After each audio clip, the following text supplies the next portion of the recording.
Hmm.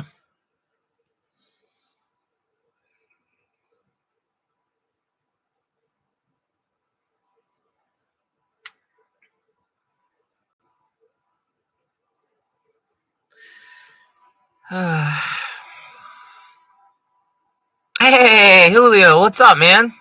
How you doing? You're my only person watching right now. How's it going? Are you at work?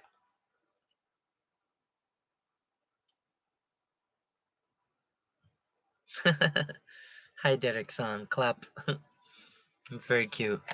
Are you at work today, or where are you at right now?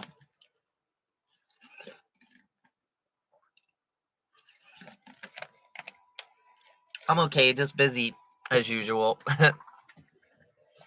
I'm cleaning my apartment today and the Idle Underworld office as well. It's taking a while because there's so much stuff, but it's going good. Just a lot of work. And you?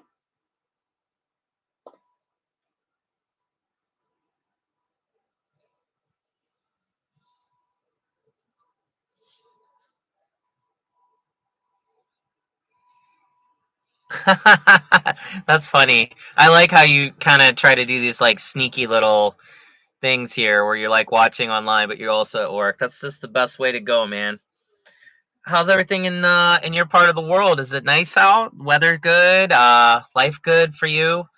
I know you've been having a lot of crazy work lately, haven't you? So hopefully you're doing well today. It's amazing you can still type at the same time while you're at the business meeting. That's pretty incredible.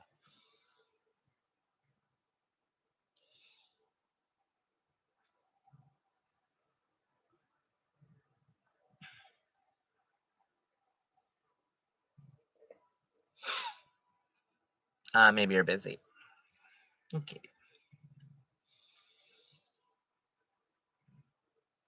I have like all kinds of laundry everywhere, and yeah, I'm just one of those busy days. I'm wearing my hang out at home shirt.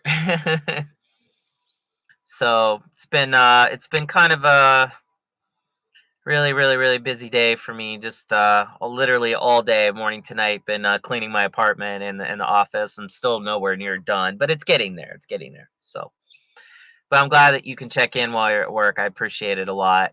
Hopefully, I don't bore you too much. Oh, gotcha. Remote reunion, no cameras. Very nice. I wish it was autumn here. It kind of feels like every day Japan is trying to decide what weather it wants. Like it's cold, it's hot, it's rainy, it's not. I swear it felt like snow the other day. Now it's kind of like really dark clouds outside, but who knows if it's gonna rain. It's all kind of nonsense outside. I haven't been outside though at all today. I like I said, I've been in the apartment. So somebody keeps popping in and popping out. I'm noticing on the how many people are watching. Looks like it's just you though for now. If you want, you can ask some questions, or if there's anything on your mind, let's shoot the shit, man. I'd love to hear what you're thinking. Also, I haven't been able to send any of your stuff out yet. I'm still waiting. Yeah, I do need to have all kinds of wardrobe. You're right. I never know. I'm gonna step out if I need to wear winter clothes or summer clothes or what. No, but I was gonna say that I think you had a personalized folder from Miho, and that was a big order that was attached to, and she hasn't. I haven't got it from her yet. So, and I'm not gonna see her for a little bit because she has kind of a busy April, and I mean, we're gonna be recording and stuff, but I'm actually working a lot with Hanachan right now, so that's sort of who I've been kind of hanging with lately. But anyways, I will get out your stuff to your Tenso as soon as I can. I might have sent no, I was going to send you something, but then I was like, oh, it's with the folder. Just a word of advice. Anytime you order a pre-order item or anything that needs to be signed by an idol, um always order that separate from anything else because you never know how long the idol's going to take to sign something, and pre-orders are, you never know when they're going to get here. So that would be my advice to you, is never attach those to orders. It like anything I have here in the office that I can just ship out now, I'll ship out, obviously. But if you're attaching to somewhere I have to depend on an idol to do something, don't depend on them to get it done quickly. Miho is really, really good about that though, but just lately she has just been overwhelmed with so much stuff, and so have I. So it's like I just don't think she's had any even a second to sit down and do it. Plus she doesn't like to just sign stuff. You know how she is with the folders. She likes to create like works of art. So she wants to make sure she's giving you something good. So hopefully that's okay. So sorry. Of course, it's kind of funny. My phone hasn't really been ringing all day. The minute I get on here and finally people start messaging me, it just never fails. I was doing a little bit of notes for Kasame's song right now. I'm working on a new song for her with actually a new songwriter. He's really cool. I don't know how it's gonna go or if he'll even really do it, but I have an idea for a song that I think will work, and if he can pull it off, it's gonna sound great. So I'm excited for that. Anyways, do you have any questions? Anything going on? Looks like it's just me and you today, buddy. This is gonna be a short one, I guess. Maybe I'll put another post out, let people know that I'm actually on again. Maybe people didn't see it, so.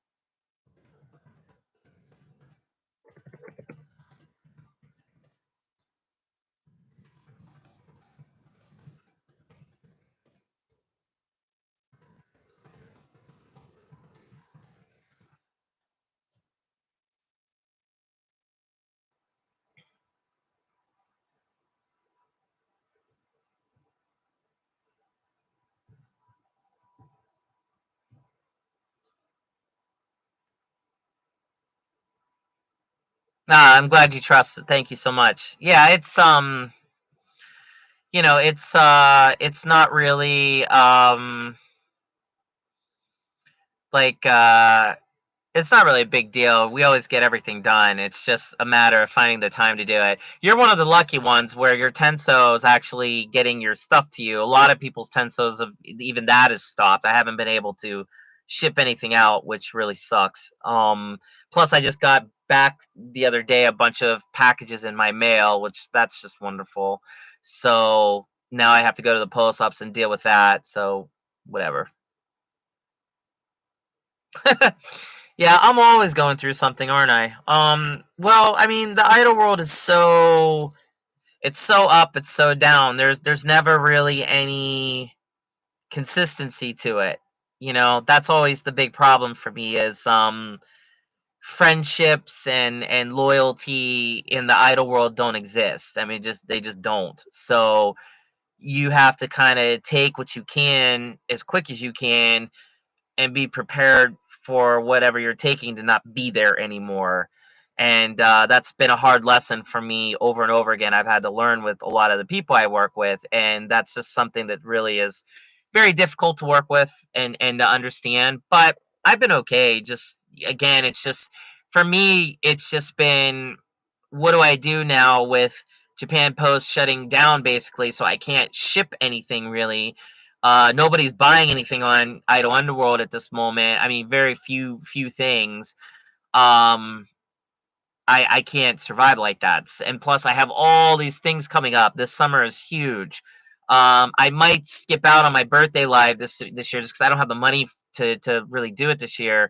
Plus, I have Miho's CD release event. I'll have Kasame's CD release event probably. I don't really know if she even wants to do one, but Miho's is going to be in probably June. So, it's just a lot of money I got to figure out where I'm going to get that. And so that's just, of course, it's stressful. That's my biggest stress here.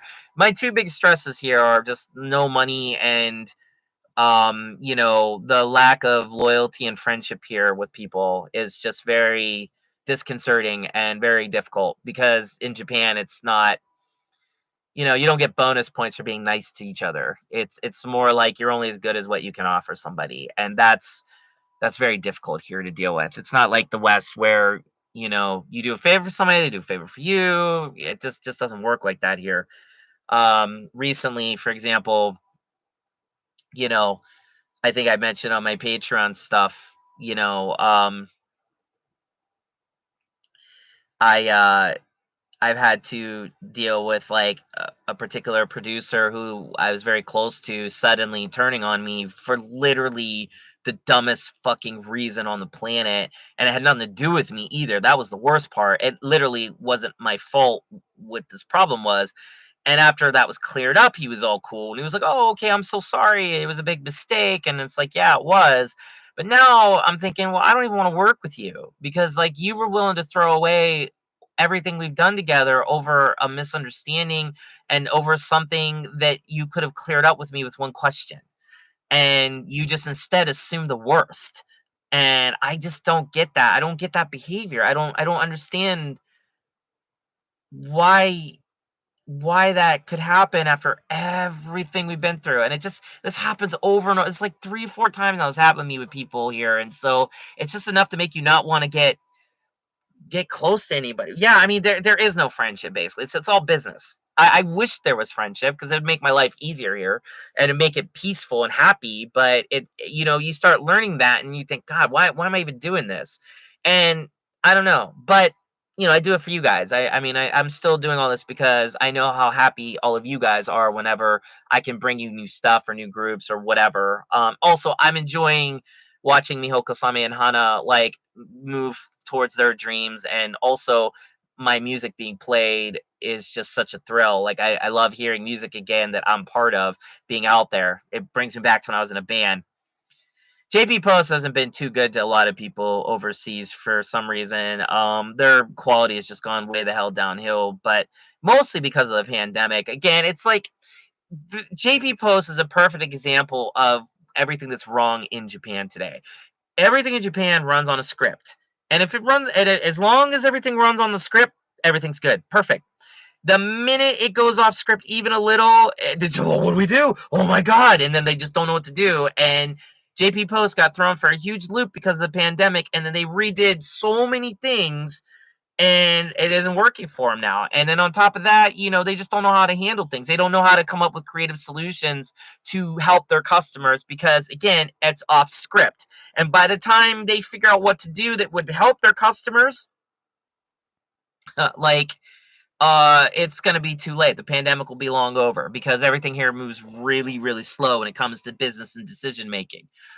So yeah, so it's just, that kind of thinking. What can you do?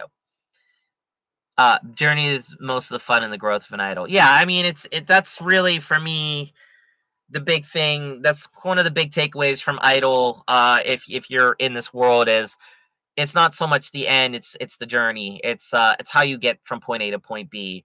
I think that's why a lot of idols that start successfully and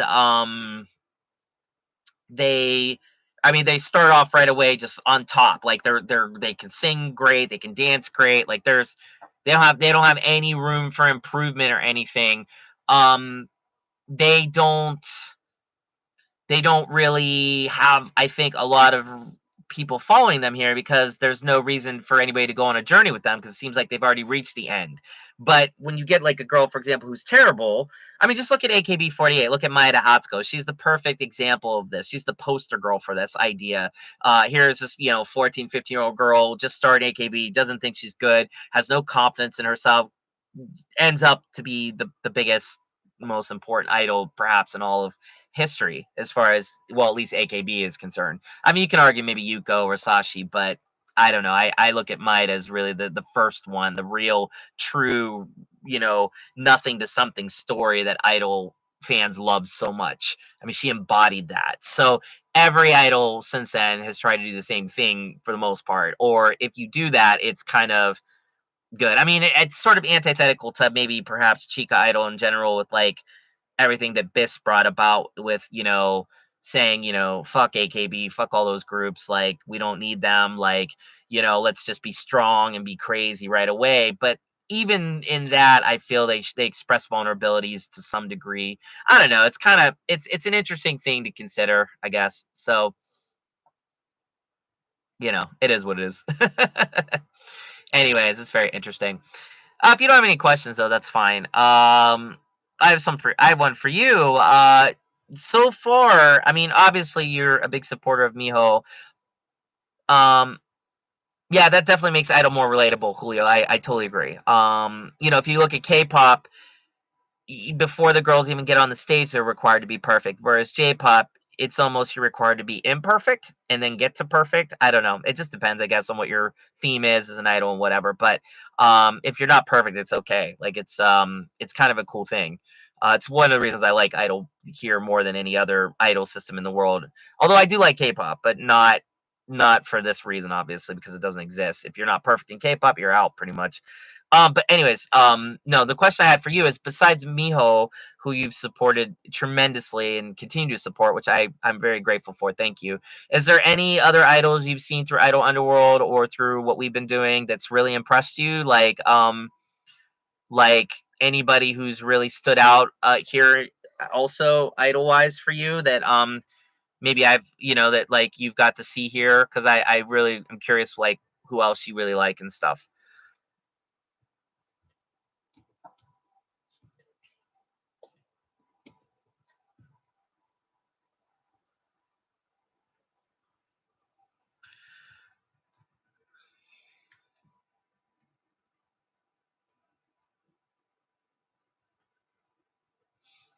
Let's see.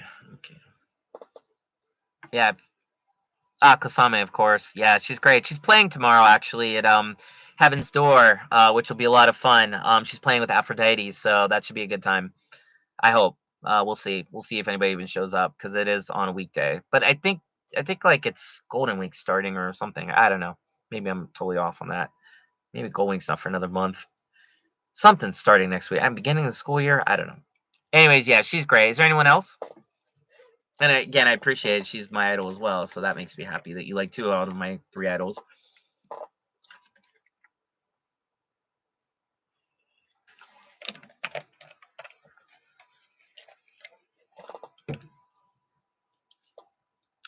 Oh, you really like Lyric Noir? That's awesome. Lily Holly too. Yeah, Lily Holly's great. I absolutely love working with them.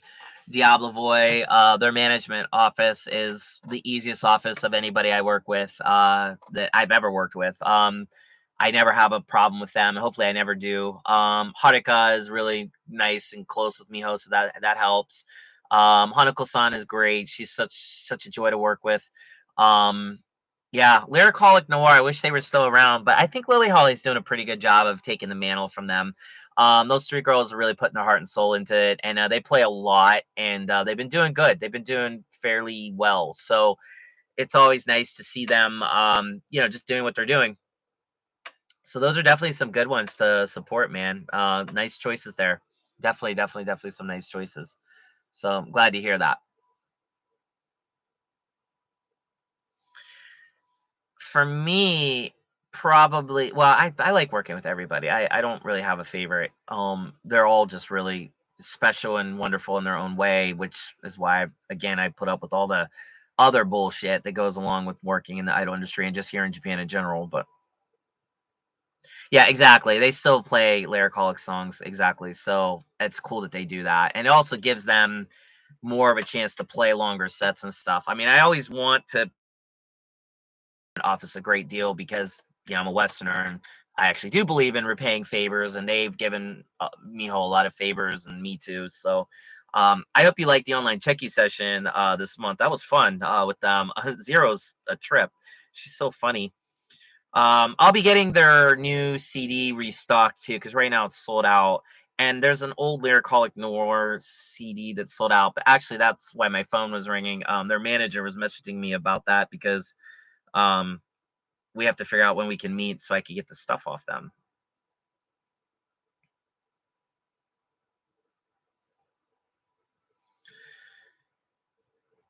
Oh, you still don't know? That's funny. It's a pretty easy one to guess. Oh, that's so funny. Yeah, she's a trip. Maybe I can tell you privately if you want. Maybe not on here, but if you have something you can message me privately on, like maybe email, I'll send it to you because that you're gonna be surprised who it was. And I actually have Checky of her from her old group. So I still have it. So um you might wanna once I tell you, you might wanna pick that up because they'd be kind of a rarity these days, I think. So but yeah, that's kind of a interesting story. I was surprised she landed in Lily Holly. Ooh, I'm curious to see who you think it was. But yeah, as soon as I saw her, I'm like, wait a minute, you're oh my god. I'll put it to you this way. She's definitely one of the first idols I ever took Checky of when I started Idol Underworld. And it was a long time ago. But yeah, I'm so happy she's still an idol and she's landed where she has. Um in fact, at the online techie session, I was being a little like like funny with her. Like I was doing a little bit of mean jokes with her because I was sort of getting her back for when the first time I met her. She was kind of mean to me, like in a funny way though, not like a bad way. It's not a negative thing at all. But it was like she was joking a lot because there was other idols around her at that time, and I didn't know. I just felt so out of place. So I was like, I got you. No, I'm kidding. I wasn't being mean at all. It's all in good fun. That's part of the working with idols I really enjoy is to have fun with them like that, like sort of tease them because you have to be careful about how you tease Japanese people overall because I think there is a huge difference between obviously Western jokes and Eastern jokes. So yeah, they were dodgy, of course. Most idols tend to be like that for whatever reason. In the idol world, it's like they don't want to mention the past groups, which I to this day I don't really understand the logic of why you wouldn't want to talk about it. I mean, it's your past. I mean, who cares? Some do, some have no problem, but a lot of them, again, in idol, there's no loyalty. So the minute you're done with that group, you're done with that group. See you later, sayonara, you're out of my life. Never thinking about you again. And yeah, that could be part of that whole again, this like moving on, cutting it, and just continuing thing. That's a very big part of Japanese culture, I feel. It's not a cute or nice part of the culture, can be really bad in some cases, especially when it comes to relationships and marriages and kids and things like that. But it is what it is. Yeah, you're gonna work here and live here. You gotta expect it, I guess. So of course they're gonna be dodgy. It's kind of funny you notice that though. Yeah, but so much fun to work with. I mean, I'm again, I never have any complaints. I never have any problems. They're all just I don't know. Everybody's super lovely, and I'm always super happy to be in a position where I get to work with such amazing people, and very few people out in the world will ever get that chance or can do it because it takes a while, I think, to build into these relationships. Yeah, exactly.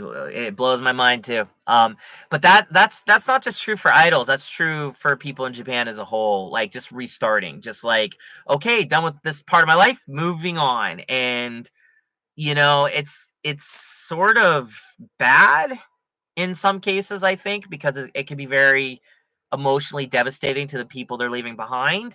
But it's also part of the psyche here. It's weird. So I don't know. It's very again, it's one of the things you have to sort of be prepared when you're in this culture here and dealing with Japanese individuals and business and people here as a whole, especially relationships.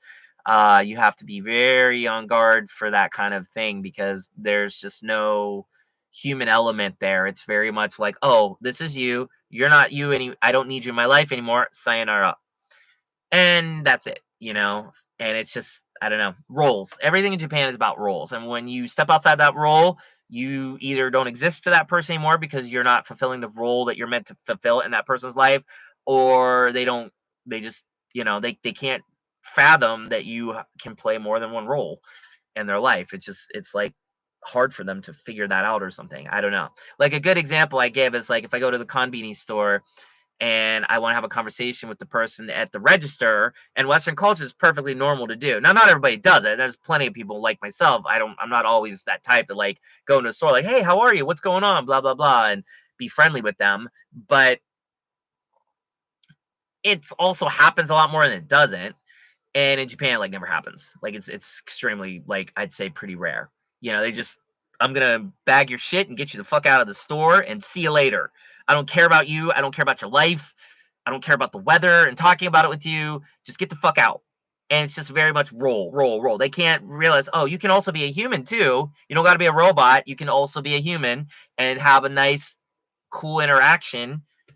Like I think I said in my Patreon podcast, my last one, if you're an introvert, God, this place is heaven. If you're an extrovert, this place will be Jigoku. It'll be hell. So you have to really be aware of stuff like that. But that again, this is just based on personal experience. This might not be everybody's experience. I don't want to say everybody's like that, but they kind of are. But yeah, I don't know. You just learn to roll with it, I guess. In the idol world, it's a little different. It's a little more, I don't want to say shadier and more sneaky, but it's more subtle. Like you have to really be able to do like the whole KY reading the air sort of business. You have to understand that to like do well here. I think that's something I'm still learning. I think every foreigner, no matter how long they stay here, will have a hard time with that. You're an introvert. Could have fooled me, Julio. You seem pretty extroverted to me. You're always participating in these things. I can't picture you being some like dude that sits in a corner and doesn't talk to anybody. You seem like you're full of life and happiness and would be out. Plus, if you're around me, dude, I'll get you to talk. I get everybody to talk. That's one of the reasons why I've done well, is because even with a lot of the introverts that live here, I'm still talkative. I don't let their introvert character dissuade me from trying to have a conversation with them. A lot of times I'm really cheerful and happy anyways. So I try to let that infect them and have them feel it. And it works with idols a lot. Not always though. There's plenty of idols that like they won't say 2 words to me, and that's fine.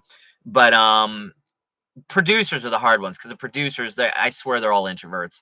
Almost all of them. They're all like super non-talkative, like in their own world. But as soon as you get them talking, they talk a lot. Like the one dude, oh my god, he has so many idols. Um, and I've seen him so many shows, and finally talked to him. He was looking at tattoos or something on his phone, and we just started talking about tattoos. And next thing I know, he's super cool to me now, and like he wants to do shows. And it's like it just took us talking about something that he like opened up. You know, I mean, being a better listener is a good thing. There's not a lot of people that listen well in this world. A lot of people just like to talk, like me. I'm a talker. I can listen though too, but yeah, I mean, I understand. Like if you can, when you feel comfortable, you want to open up. That makes sense. I'm not saying you got everybody you meet, you have to tell them your life story or your problems or anything, but I mean, even the general back and forth banter in Western culture, like, "Hey, how are you? Oh, look at the weather outside. It looks like it's gonna snow, huh?" It like doesn't really exist here, unless the Japanese person you're talking to has had experience with foreigners and understands they're gonna get that kind of question. Like, for example, taxi drivers that might be not these old Oji-san taxi drivers that are total fucking assholes here, but like they'll actually be cool with you and they'll talk with you. Or you'll get these young taxi driver dudes that can speak a little bit of English. They just want to practice their English with you, so they'll bring up a topic. That's another thing too. That's what I mean by sneaky. Like some of these people, they have no interest in really talking to you. They just want to practice their English. And so you're a good target for that, especially if you're super friendly. They could give 2 shits what you're saying. They just want to practice English with you for free. So you have to be a little again, you got to be able to read the air on those type of things. You got to know what they're coming at, where they're coming from with that. But it's not necessarily a bad thing either. I mean, I don't care. It's nice to just talk to somebody. I mean, Tokyo is so lonely. Like, it's just I'm happy to have a conversation with anybody anytime, really, because it's just I don't tend to have that a lot. Yeah, you definitely have to be part of their world. I mean, as a foreigner, you're never gonna be part of Japan. You could learn the language, be fluent, basically shed your Western skin and adopt the Asian skin, and you're still gonna be looked at as a foreigner. You will never be on the inside. Although there are some people that have done a pretty damn good job of doing it. and integrating. And that's great. I mean, I'm not one of them. I don't think I ever will be. I kind of reject it. I like who I am as far as my westernness, for better or for worse, even though some people don't like it. I like it. So I don't really want to change for anybody. I have had to change a little bit. Well, actually a lot, to do even what I've done. But the more I do this, the more I realize like I don't really want to change. I kind of want to be who I am because like it's worked for me my whole life. It just isn't working here because it's like a different culture, and you really, yeah, exactly, exactly. You have to expand it. Perfect, perfect way of putting it, Julio. You have to expand. You have to be. You have to have a little bit more in your palette. You have to be able to do a little bit more in terms of what you can offer and how you interact and be more willing to do different things in your interaction that are out your comfort zone. I'm okay with that. Yeah, take the best from both worlds. There you go. Julio. That's a great positive way of looking at it. God, you do well here with that attitude. Introvert or not. That's actually pretty good, my man. Very good. So yeah, so take the best from both worlds, as you put it. Very good. Uh, Miho and Hana have online Chiki sessions coming up, and then also the lovely and amazing Planet After the Rain will be doing their first ever online Chiki session next month. So I'm very excited about that. Ame Agare no Planeto are just they're great. Ame Agadi no Planeto, I think, yeah. They're so wonderful. You're gonna have a good time talking to them, I think. I think they're very reactive. So like if you give them really funny questions, they're probably gonna get really funny over the questions. Or they might be stunned at first, like a lot of these Japanese idols are, but then they'll be really funny about it. So yeah, there you go, Julia. I mean, if you've lived abroad, you understand what it's like. You understand like you have to be very respectful and wary of the customs, and if you're living abroad, particularly not even just traveling, but living, like you have to learn how to integrate, but still keep who you are intact. And that's like I said, take the best from both worlds. That's something I have to actively try to do every single day, and it's not easy, but something I'm still very much working on. So I'm a work in progress on that one. But like I said, not sure I really want to change either. Like I like this. I like what I'm doing because it's worked. It's just not working now, but it has worked. So work in progress on that one. But yeah, like I said, Planet After the Rain will have their online Chiki session in April, and I'm so excited for that. They haven't asked me recently to be their Cheki staff, so I don't know what that means if they had enough of me being their Checky staff for a few weeks, but I don't know. Maybe they're just busy. They don't need me, which is fine with me. But I'm hoping I can do some more stuff with them because it's always a lot of fun. And I'm hoping they're going to be playing Hana's debut, which is going to be great. And we'll see how the online Checky's session goes. So I hope it goes well. Yes, I definitely work something I enjoy. I mean, bad issues happen every day. It's not even just time to time. It's every single day. There's some new fucking problem or bullshit I have to deal with. But I don't know. That's life. I mean, that's not even just idol. That's even if I wasn't working with idols, I'd still have to deal with something. That's just it's just been a lot harder here because again, being in a foreign country, always wondering how you're gonna pay for stuff. I don't know. I mean, Tokyo is super expensive. Like when I say expensive, I'm not kidding. It's really expensive. You can get by with some cheap stuff here, like you certainly can, but it's just hard. It's really, really, really hard. So, um, I don't know. Still working on that. But anyways, it's I'm not complaining. I'm grateful. So, oh, I'm glad you didn't have to participate actively. Yeah. So, Otsukare-sama. Thank you for working so hard. That's one of the cute things I like about Japanese culture is that phrase "otsukare." It's I mean, I say it like 4,000 times at a live event because everybody you see at a live event, you can say that. You're supposed to say that too. It's just like even if an idol's walking past you in a hall at a live venue, you're supposed to like, oh, otsukare sama, and she'll say it back to you. if she's nice. Staff, you'll say that so many times in one day. You even say it to fans sometimes. If you're staff, you'll say it to them depending on who they are and when and stuff. So it's an interesting word that's all purposeful and useful here. But I'm saying that to you now because you got done with work. You also say it when you're done with work, like "Otsukare sama," or you'll say "Otsukare sama deshita," like I did a good thing. I worked good, and I say it back. Yes, you did. Good job, and so on. Very cool, right? Yeah, exactly. Exactly, Julio. It's always good to be praised. No one wants to hear that they're doing a bad job. So, and I'm sure you're an awesome worker. So, I'm sure you get praise all the time. And if you don't, I'm praising you now, buddy. Um, I can't wait for you to get all your stuff though. Because you always order so much, and I'm really grateful for that.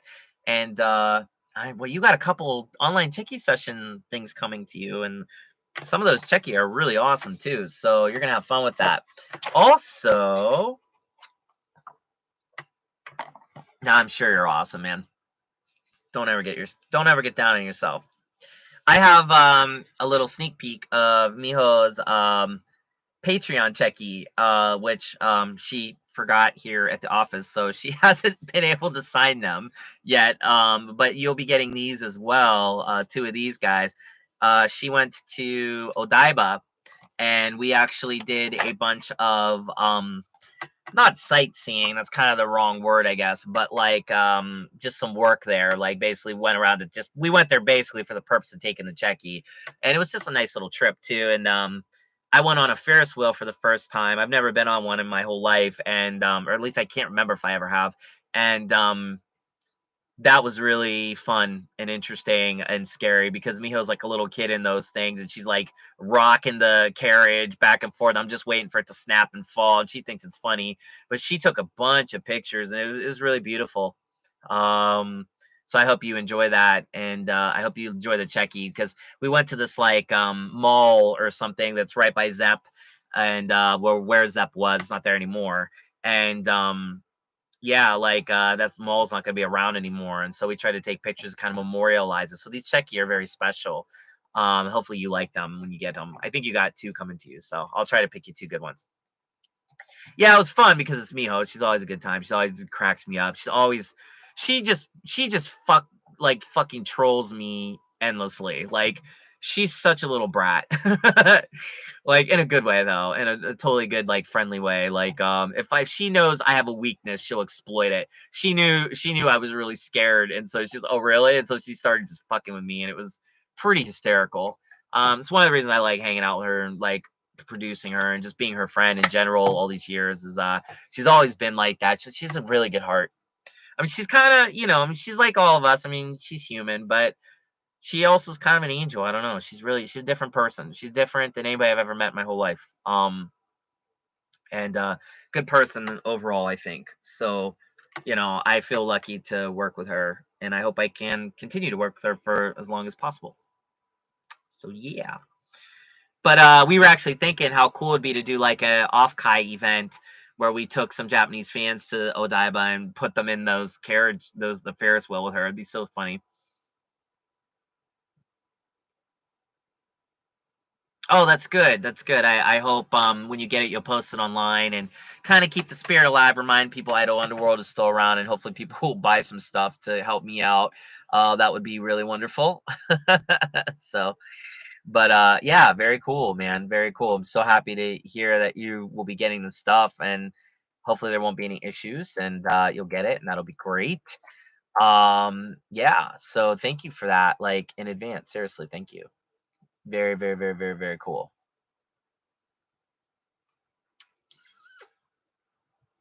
I think Hana-chan has a show tonight.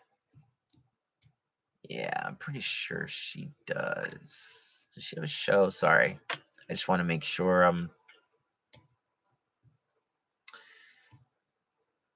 Yeah. Well, hopefully you enjoy whatever's. I don't even know what you're getting. I use so much stuff. So, should be coming. So, that should be fun. So, yeah. Very cool. Well, I mean, Julio, do you have anything going on today? Now that your work stuff is done? Ah, I see. I mean, do you have any like activities, anything that's going on with you? What's your plans now that well, are you done with work? If you're done with work, what are your plans? Or like what do you usually do when you're done with work? Like what's your typical plan after work's over? Very curious to know. For me, it's like work never is never over. I'm working nonstop. Hey, Sven, you popped in. What's up, man? How are you? How you feeling? How you doing? How you doing? How you doing? That's the old East Coast way of saying it in America. How you doing? How you doing? Did you pop in and out, or yo? It only says there's only one person. Oh, now there's two.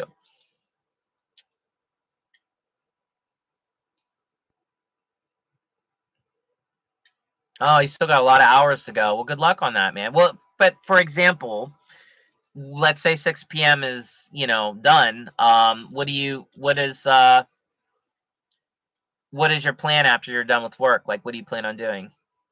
And Sven, what are you doing right now? You busy or everything okay?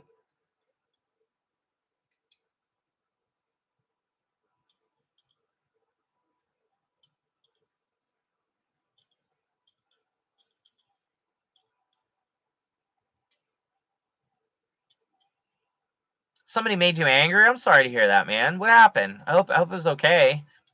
Bad work days are the worst, aren't they? Especially when you're just like, oh man, come on. I'm sorry somebody made you upset. It was a crazy day today, also. Sounds like you had a lot going on. Is your day done? Hmm.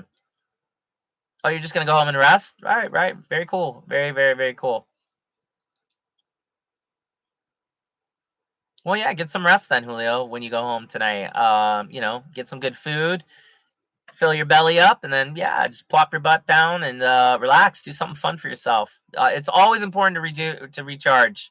Sounds like you need to recharge as well, Sven. Sounds like you had a bad day, so maybe it would be good for you to do the same.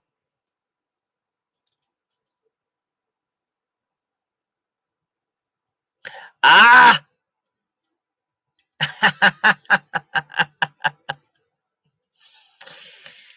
Your cat's awesome. Cats know what's up, don't they? Cats are like so like intuitive about stuff, aren't they? Like they really they pick up on your feelings. So it doesn't surprise me what you said, although that's really funny. Very, very funny. So good thing for you, your day is done. That's awesome. Cats do know. They do know. Sven, I'll be sending out your stuff. I'm not quite ready to talk about all that just yet because I've actually today I've been cleaning the office and the apartment all day. Like I'm still nowhere near done, so I have a long night ahead of me. And then tomorrow, Kasame has a show with Aphrodite, and I have to be at the venue like really fucking early because I have all the microphones. Heaven's Door doesn't have wireless microphones. I have all the wireless mics, so it's like I got to go there even though Kasame won't show up till pretty late, and but I got to be there early because Aphrodite's going to be there early to do rehearsal, and so they need the mics, and it's just going to be a long day tomorrow. But we'll be definitely getting ready to ship all your stuff out April 1st or 2nd. So look forward to that, my man. Hopefully you will have fun with that. So, but Sven, yeah, I think your cat's awesome, man. Good going, cat.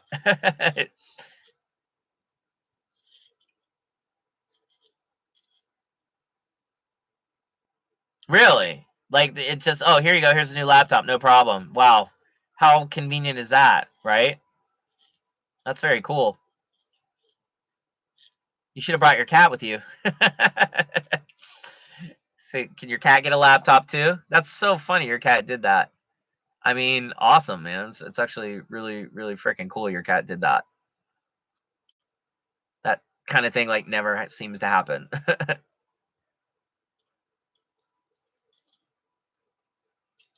Yeah, I'll upload it. I'll upload Kasame's performance as soon as I can. My schedule for the next couple days, I think, is not so crazy. Hold on. What do I got? I don't think I have anything actually. Yeah, I mean the next like not until Sunday. Yeah, it's definitely a funny story. This coming Sunday is Tokyo PN's One Man Live, and I think oh, I'm going to it. I don't know if Miho will go too, but I think we're both going to try to go to it. But she doesn't have any live events. Kasame's live event, yeah, it's tomorrow, so I should have nothing to keep me from uploading it and having it up as quick as possible. Um, right now, I'm working on Hana-chan's songs. Her third song, I'm getting the demo of that in 2 days, and then Yusei's working on that, and then Scott and Ian, my other songwriters, are also working on songs for Hana, but they're coming along. It's coming along good, really good for both, just slow, but that's okay. I knew it was going to be slow with them because there's a lot that I'm wanting on those, and they've been both really amazing about being patient with me on that. But I have a new songwriter for Kasame, I think. I just met him the other night. He helped me write a punk song for Tokyo PN. And so, yeah, so I'm excited to get this new song that came up in my head the other day for Kasame, maybe written pretty fast because Ian is actually writing. Ian is actually writing Kasame's other song that I want to put on the album, but again, that's been put on the back burner for Hana's song, so I don't know when we're gonna get to that. And then also, Kaylin is writing Kasame's song, and that's like 98% done. But it's just taking a little bit of time because there's all these like little things that need fixed. But I haven't talked to Kaylin in forever, but we finally reconnected, and so now we've been making a lot of progress. We got the beginning of the song. We were stuck. We didn't have the beginning, and then I suggested to do something like real death metal, like super gore grind death metal, and he actually nailed it pretty good. And so now we have the beginning, but now we need to just fix little things that I'm picky on. So that'll be coming up. Yeah, Hanako is not only thinking about the suggestions, she said she wants to do them. So it's just a matter of getting them started. That's up to her though. I don't want to push it. But the one thing I'm really hoping she'll do soon because it'll help me tremendously, and also I just think it'll be good for her. I think it's a good business move for her. I've known her forever, so I think this would be a next logical step for her. But we'll see if she does it. I have not seen Zuzu, or Juju. I'm not even sure how to pronounce that. I mean, Mayana's been telling me she had a new group. I've known she's joining a new group for like a month now. Like, every time I've been meeting her to take her checky, we talk about the group, but I didn't know if they had debuted yet or not. I think they're debuting in next month, like the next couple days actually. So haven't seen them because I don't even think they've performed yet. Am I wrong on that, Julio? I don't know. I haven't kept up with it. Mayana's really busy right now. I mean, I guess I could just send her a message, but I just haven't had a chance. I did tell her I wanted to see the debut though, but she hasn't sent me any information yet on it, so I don't know if she's gonna do that or not. But I I was trying to get the checky out for Mayana before that group starts their official activities. Because once that starts, I'm not going to be able to get her checky because contract and management. I don't want to get involved with that. I might work with that group though. I mean, I don't know who's managing them. I don't know who's in it. So I'll have to see what the deal is there, and if I even like the music. Like, because just to be honest, if I don't like it, I don't know if I'm really going to want to work with that. I mean, I would probably do it just for Mayana because like I love her. She's amazing, but I kind of just really lately not been wanting to add groups just to add them. I've never done that, but I mean I want to really like a group now. So no, I don't think it's a brand new group. I'm pretty sure it's brand new. Um I mean, I don't know. I don't know. I didn't know it was Zuzu. So I've never heard of that name before. So but then again, that's not like that's nothing. I don't know all the groups in Tokyo because there's too many. It's thousands, so it's just possible it fell under the radar, or I don't know. I haven't paid any attention. I'm sure I'll get around to seeing it or seeing her or something. That's always the case. The Idol World, the Chica Idol World that I'm in, tends to have the same groups, always doing the same thing over and over again. So I'm bound to run into her at some point, I'm sure, with that group. Or like I said, I can just send her a message and ask her when the next show is and ask if I can just go to it. I'm sure she'd say yes. but we'll see. I don't know how much like what her role is in the group or anything. I know she was excited about it. I know she was very like I said, we talked about the group a lot last month or this month, sorry. But yeah, I don't know if she's I don't know what the deal is with that. Mm. Hopefully she does really well with it. Like I really, really, really strongly support her and everything she's done.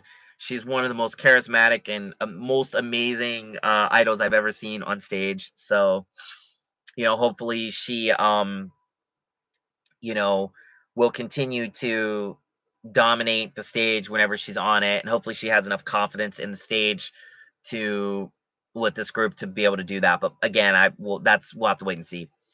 Ohio, good morning, Ethan. How are you? Just woke up. Sorry you have to wake up to my ugly face. There's something stuck in my mouth. Sorry. It's gross.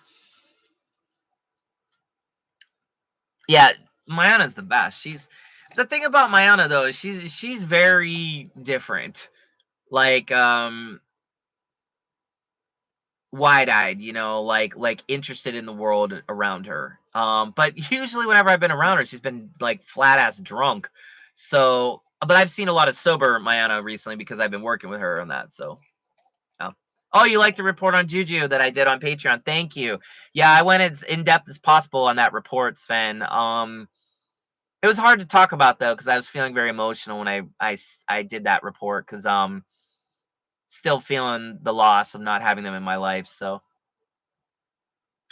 thank you, Ethan. I was hoping you'd say something like that because please wake up to somebody cuter than me, please.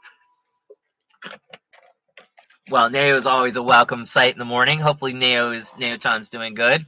Oh, it's so hard to even say Neo-chan's name now because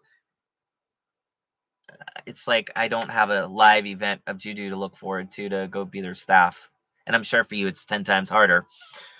Yeah, I was a little emotional in it, so then just because I don't know, I just really miss them already. I mean, still got some unfinished business with that, but that's something we won't talk about online. But that is coming hopefully soon.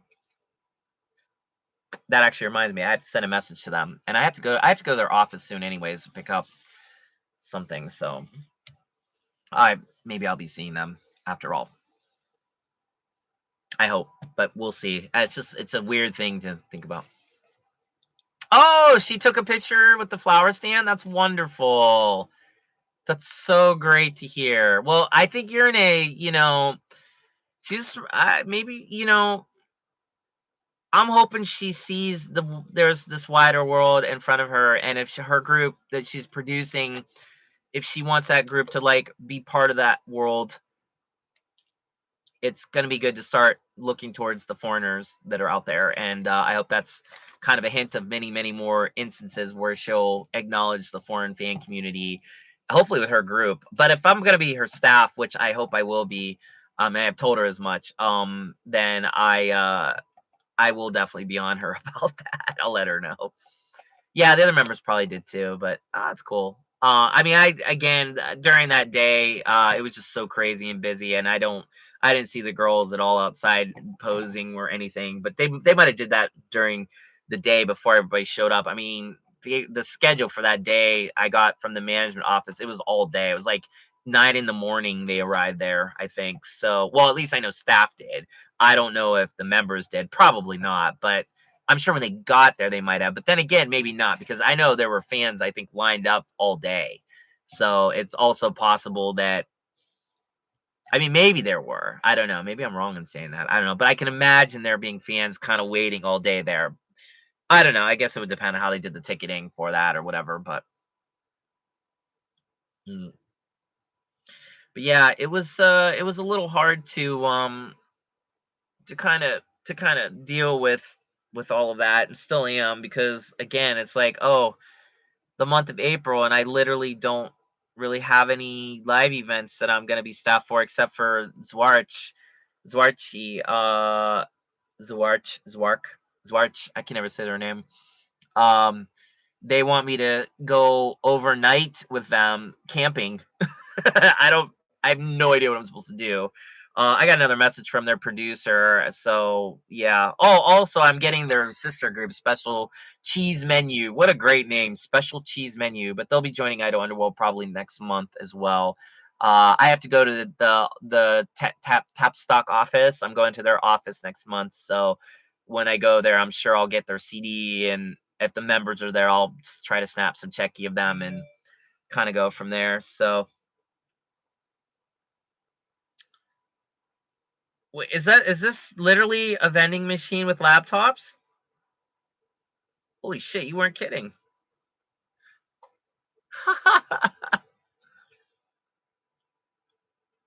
Well, the thing is like I really that was a interesting picture, Sven.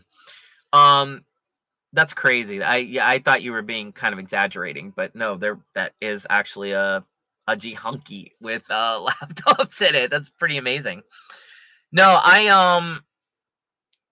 yeah, that's the same dude who made Zwarch. That's the sister group. They were kind of introduced at the One Man Live at Club Asia this year. I met the girls then, and I kind of now have this policy that when a group starts, I wait a couple months before I even try to consider them to be on Idol Underworld, because in case they break up or all their members leave, it's a waste of time. So they've been around a while now. So they asked me actually today if I would put them on Idol Underworld. I'm like, of course.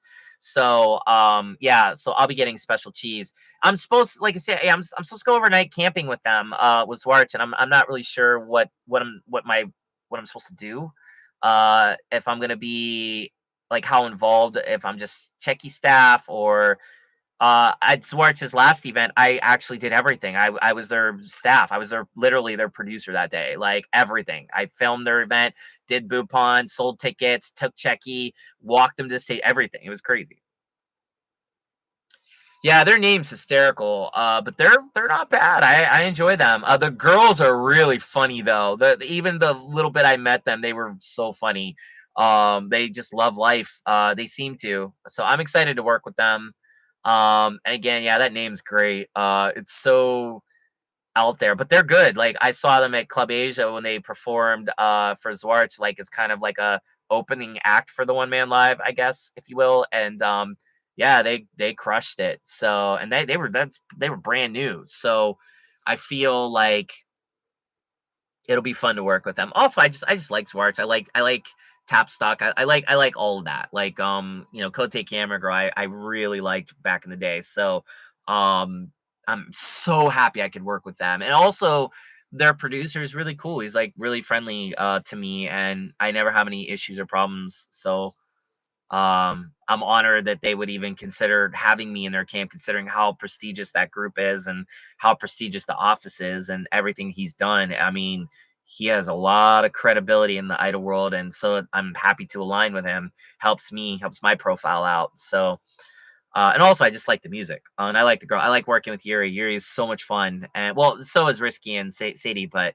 I mean, Yuri is just like, she's like real idol, like true, genuine, been there, done that forever idol. Like she's done it all, and so it's nice to be around somebody with so much vast idol experience, and she just knows how to be idol. Like I don't know, it's just I think idol Yuri would be part of that image in my head of who would pop up of who I think is an idol.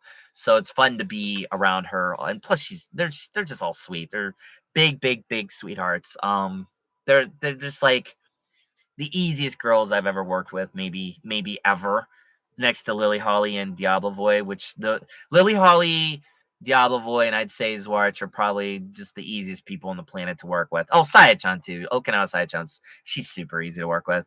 Just because it's, well, kind of, sort of, just because sometimes she's such an introvert, and she's so in her head that sometimes I feel like I'm not breaking through to her, after all the years I've known her and done stuff with her. But that's just her. She's in her own world. Haruka opened up to me pretty quickly when we just did her Checky session last year. It was just her. And then, her and Miho have been super close. And so I just have no problem working with Haruka. Lily Holly, those members, just right away, I warmed to them super fast. Zwark, same thing. We just got along so quickly. And now that I've worked them a couple times, like it's just really fun. But there's a lot of groups I can say that about I've worked with. I guess they're not the only ones. They're just the ones that recently. Planet After the Rain, those girls are they're quirky, crazy, fun, young. They're just young. I hope you guys will like the online checky session with them next month. Yeah, it'll be fun, I think. So, I'm trying to think who else. Oh, Tokyo PN. Those girls are batshit nuts, and every time I'm around them, it's just a warm, easy feeling. Like I don't have to do anything. Like it's like I can really be myself around them, and I don't think they care. So Harika's great. I mean, she's wonderful. First of all, she's been doing this forever. Her old group, I forget the name of it. Her old group was pretty popular, and then her going off and doing Diablo Boy was, being a solo idol is not easy. Like I was with Hana-chan last night. We were practicing her songs. Um, we were at the karaoke studio, and it was kind of hitting her the first time I've ever seen Hana-chan like kind of crack a little. Like she's super polite and friendly, happy, but I know she was really tired yesterday from work, but like she it kind of I saw it on her face. She's like, "Oh shit, like it's just me. I don't have Suzuriha or Me Too, her other groups to like fill in. Like she's got to do it all." And being a solo idol is not fucking easy. You know, look at Miho. She has like no fans here. And that is a huge psychological burden. But when you're a solo idol, it's harder to get fans, I feel, unless you're coming from an established group that you were already famous in or something. And then people follow you from that. Or you just happen to have that special magic that some girls have. Just they could stand on the stage and play a fucking kazoo and sound terrible, and everybody, they'd still have 40 people lined up for them. I don't know. Some girls, they just have it. But, I don't know, Harika's been doing it a long time. She's been doing it right. She's got the 10 fans. Somebody very wise told me that if you can get 10 fans in Idol, that means you've made it, and I very much agree with that. She has that. So, Harika's she's put her dues in. She's been doing it a long time, and she's been doing it well and doing it right, and that's why I respect the shit out of her. Plus, it's really cute to see Haruka and Miho's like friendship. They're like it's really blossomed. It does sound like a familiar line, doesn't it, Ethan?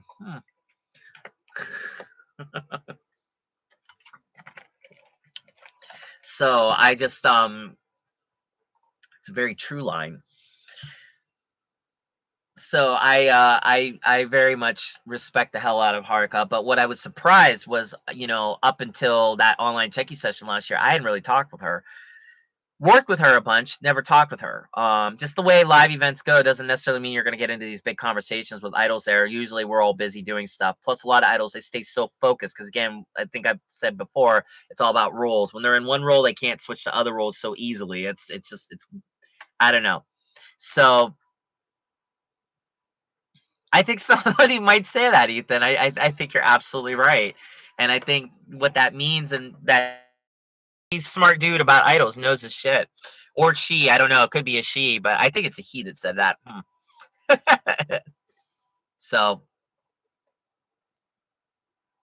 yeah, but that's very funny. But it's kind of like as far as like the roles and stuff go, it's kind of like one of the big things that always like makes me scratch my head when I'm at shows. Like, let's say I'm getting a new group, right? Or even an old group, and yeah, this is an AMA. You can ask anything you want. I kind of wanted this to be an open question forum tonight for anybody who wanted to ask questions. So ask whatever you want, Sven. It's fine. But what I was gonna say is like sometimes when I go to an idol show and I have to take a checky of a girl, like for a restock of Idol World, first time, whatever, it almost never happens before the live event. I'm talking I could be standing there and the doors haven't even opened yet, and the group with the girl that I need to take the checky of isn't going to go on for 4 hours, and I literally have to wait until after that group is done, and maybe even Boopon is done before they're like, oh, okay, we'll take the picture. It's like they can't focus and just give me 10 minutes, 5 minutes. I'm super fast, and they just can't do it. I don't know. It's over and over and over again. I run into that problem. So a lot of times I only want to go to show for a few minutes to take the checkies so I can leave and go do other shit I have to do. And I have to end up staying at the show hours. Because I'm just on the off chance they might actually do the checky early and I can get out of there early, but never happens. So anyways, what's your question, Sven? And by the way, anybody else has any questions that are watching, all 5 of you that are, please ask. I'm happy to answer anything today within limits. Oh, okay, so Sven's question is about flights and travel costs. That depends on the tour and who's doing it. For example, when I did the Eats Meets West Asia Music Festival in Anaheim a couple years ago, I had Nkrumah, Yanamu, and Hanako on it. I paid for everything. Nobody paid for anything. So that was very expensive. But when I say I paid, what I did was I set up VIP packages for the tour, and so many foreign fans bought that VIP package. It paid for all the flights. Well, most of them. There was a private fan who paid for flights for one of the groups, paid for everybody. So that helped a lot. So usually if it's a Derek tour, I try to make sure everything's accommodated. For example, the hotels in Anaheim, I had a friend who had a hookup at a hotel. He paid for all the hotel rooms, so I didn't pay for that. The Disney, I took the girls to Disneyland.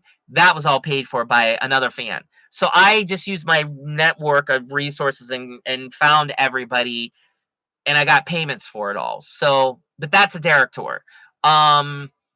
When I was on the Oyasumi hologram tour, they had crowdfunded that entire tour through their fans, something like $33,000 or something. And so they literally gave me all of that money and said book our tour.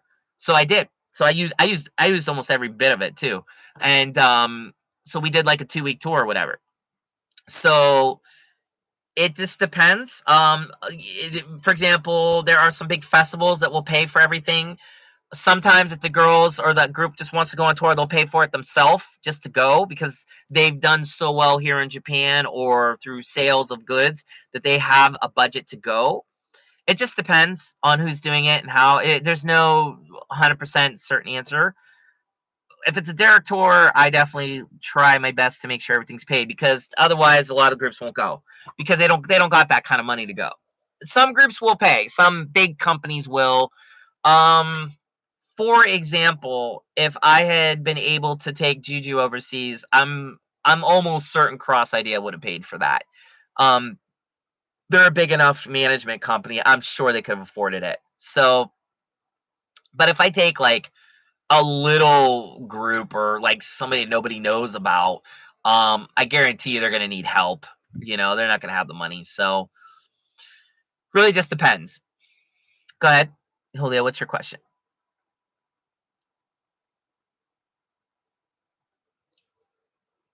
Yeah, if okay, good question. So the standard is basically when you have a live event in an idol live event, it's a Taiban. Let's say you have like 5 idol groups. The minute you walk into the show and you're at the door, the girl or guy at the door will ask you right away, "Who are you there to see?" That's the reservation, and whoever you say, that group gets paid, or and whatever the deal is with the venue or the promoter of the show. Usually it's ticket back, which means like if a ticket costs 2,000 yen, it's the group for every reservation that's listed, they'll get like 500 yen out of that ticket. So the promoter gets 1,500 yen, the group will get 500 yen, and that can be from the very first ticket. After maybe 5 tickets are sold, then after the 5th ticket, the groups will get payment. Sometimes there's no ticket back. It's just, hey, thanks for playing the show. Hopefully you make money on checky. You're not going to make anything at the door. Sometimes it's a guarantee where the group gets a certain fixed amount no matter who shows up. That's super rare. That's I've almost never see that here in with the groups I play with. I usually do ticket back. It's every ticket the group will get paid something. And I'm pretty damn generous with my payments. I'm one of the most generous promoters in the business because I really don't take anything for myself. I should because I'm broke and poor, but I just feel wrong doing it. So your question is, so what happens if, let's say, you're on this tie bond and nobody shows up for you to get paid? The answer is no, you do not get paid. You don't get anything. So you don't get it. I mean, in almost all instances. So if it's a ticket back, obviously, if no one's there, you're not you're not going to get anything. So usually, what happens is there's certain venues like Akiba Colors or Heaven Store. They don't pay you.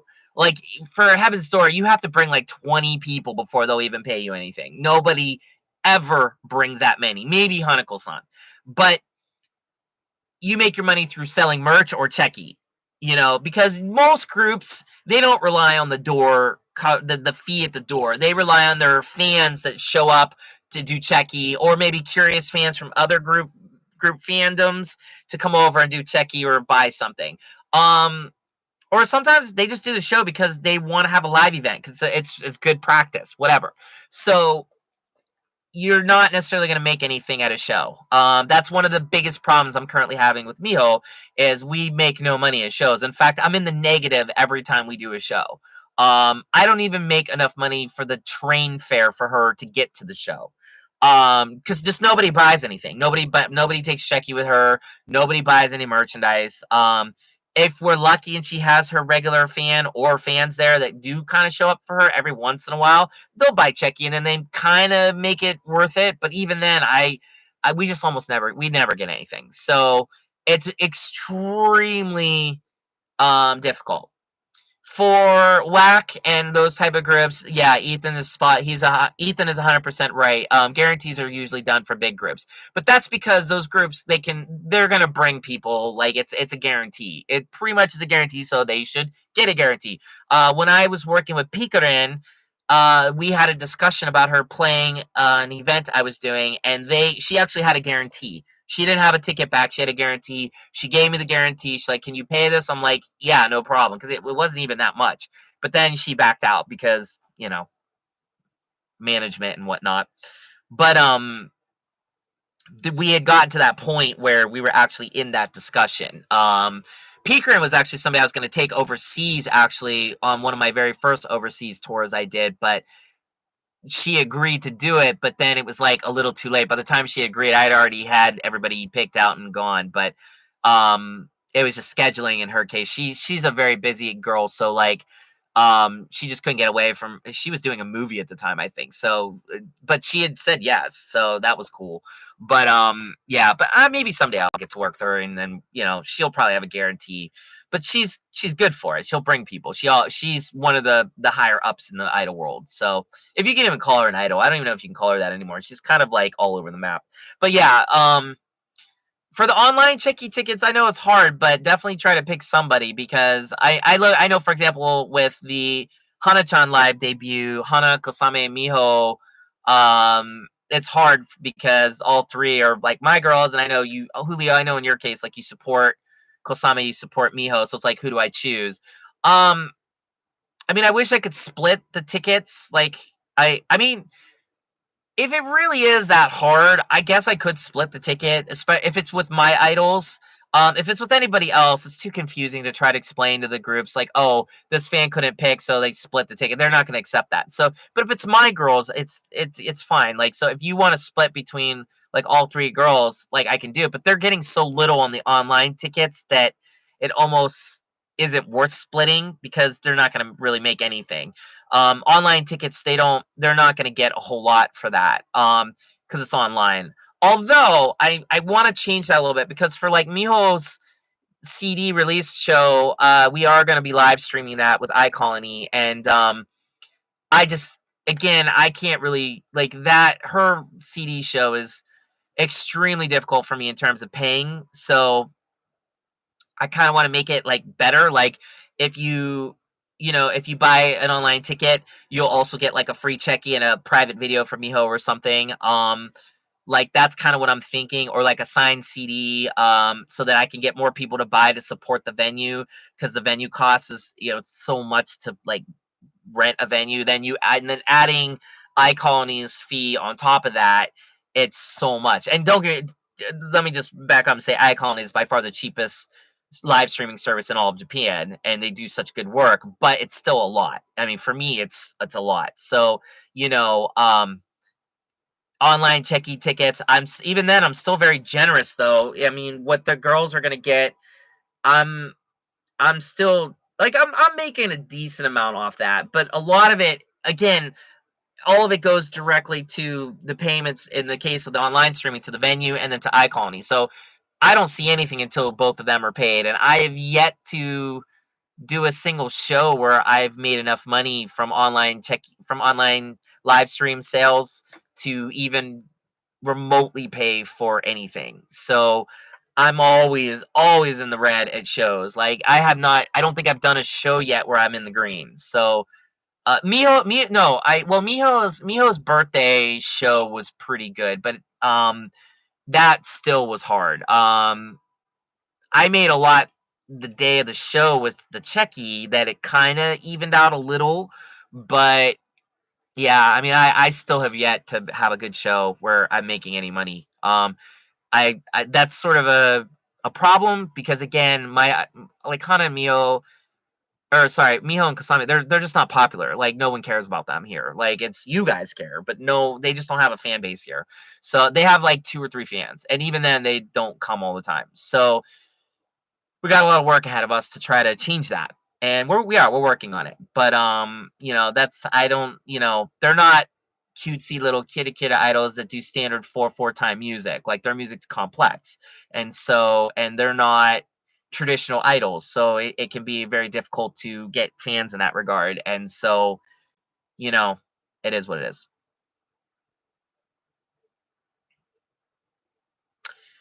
I did see the Bell Ring Girls Heart movie. It was a little too artsy for my taste. I love Bell Ring. I love them, obviously, but I just thought it was a little too avant-garde. Like I like avant-garde stuff, but I don't know. Like I kind of prefer like a good story with like a lot of emotion than anything else. I'm not saying it wasn't done emotionally. It was done very well. It was very them. It's the Bellring they're all quirky and weird and different. So is Tanaka-san. So it fit them.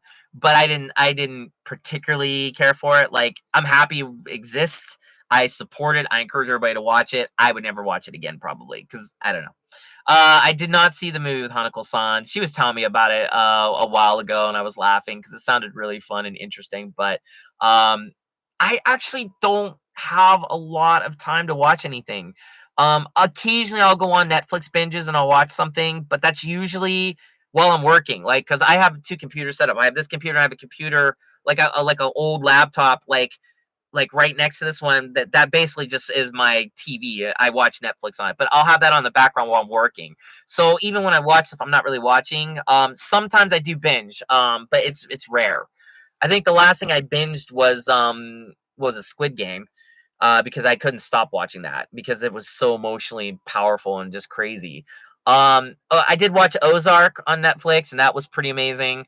But I watched it in the background. It wasn't so amazing. I was glued to it. It's because like after like the second season, it just got to be a lot of the same shit. So yeah. So I basically just put stuff on in the background when I can and watch stuff when I can. But I just honestly I literally have no time.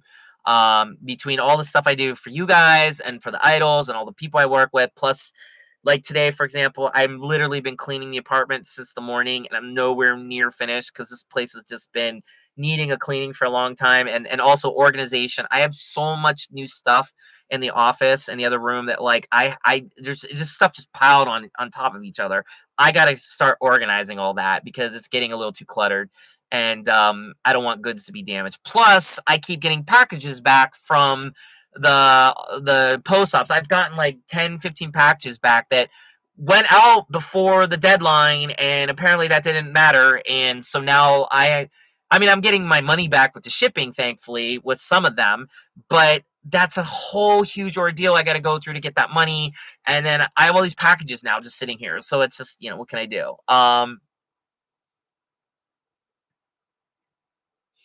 And then, yeah, Hanako-san, I'm sure she's the highlight of everything she does. Hanako-san, for being as tiny as she is and as maybe not as visible as you might expect, she really steals the room anytime she's in it. It's interesting though because at live events you wouldn't even know she's in like the gakia, the backstage, because she's so focused on getting ready. She doesn't really talk to anybody.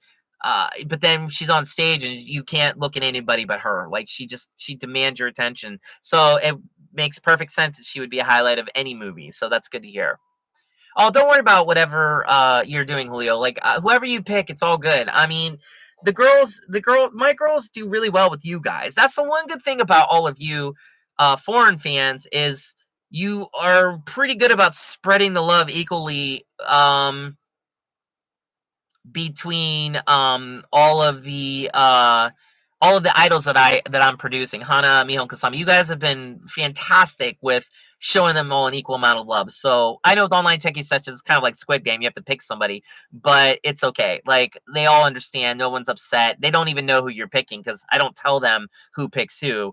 And they don't want to know. So it's fine. Like just pick whoever. It's great. So he's trying to decide who to pick for the online for Hana's debut, because like all three of my girls are playing Hana's debut. So it's like, who do you pick to get the money for the online checky or for the online live streaming? Because that online live streaming ticket that you buy, you have to pick an idol, and whoever you pick, I pay them at the show. So who do you pick, Hana, Kasame, or Miho? You see what I mean? And so he's like, oh, what do I do? So that's his dilemma, which because he's a sweetheart, but it's all good. No matter who you pick, it's fine. Oh, is that you, Les? Are you here? Are you going to do any more idol art auctions? Seems like a huge demand. Great question. Well, so Hanako-san really came to me with that idea. Like, she's an artist. She like if she wasn't being an idol, she could easily be a graphic designer or artist. She's extremely creative. There are a lot of idols I work with that actually are really phenomenal artists. Like they do something like some girls can make costumes, some girls are great at drawing or whatever the case is. I would love to do more auctions. I mean, it was fun to do, but this last one, for example, not a lot of people bid on it. Um, like, I had a few people bid, but the bids I think were pretty high. So I think that kind of deterred a lot of people from bidding, which I understand totally. Not a lot of people can fork over that kind of money for a drawing.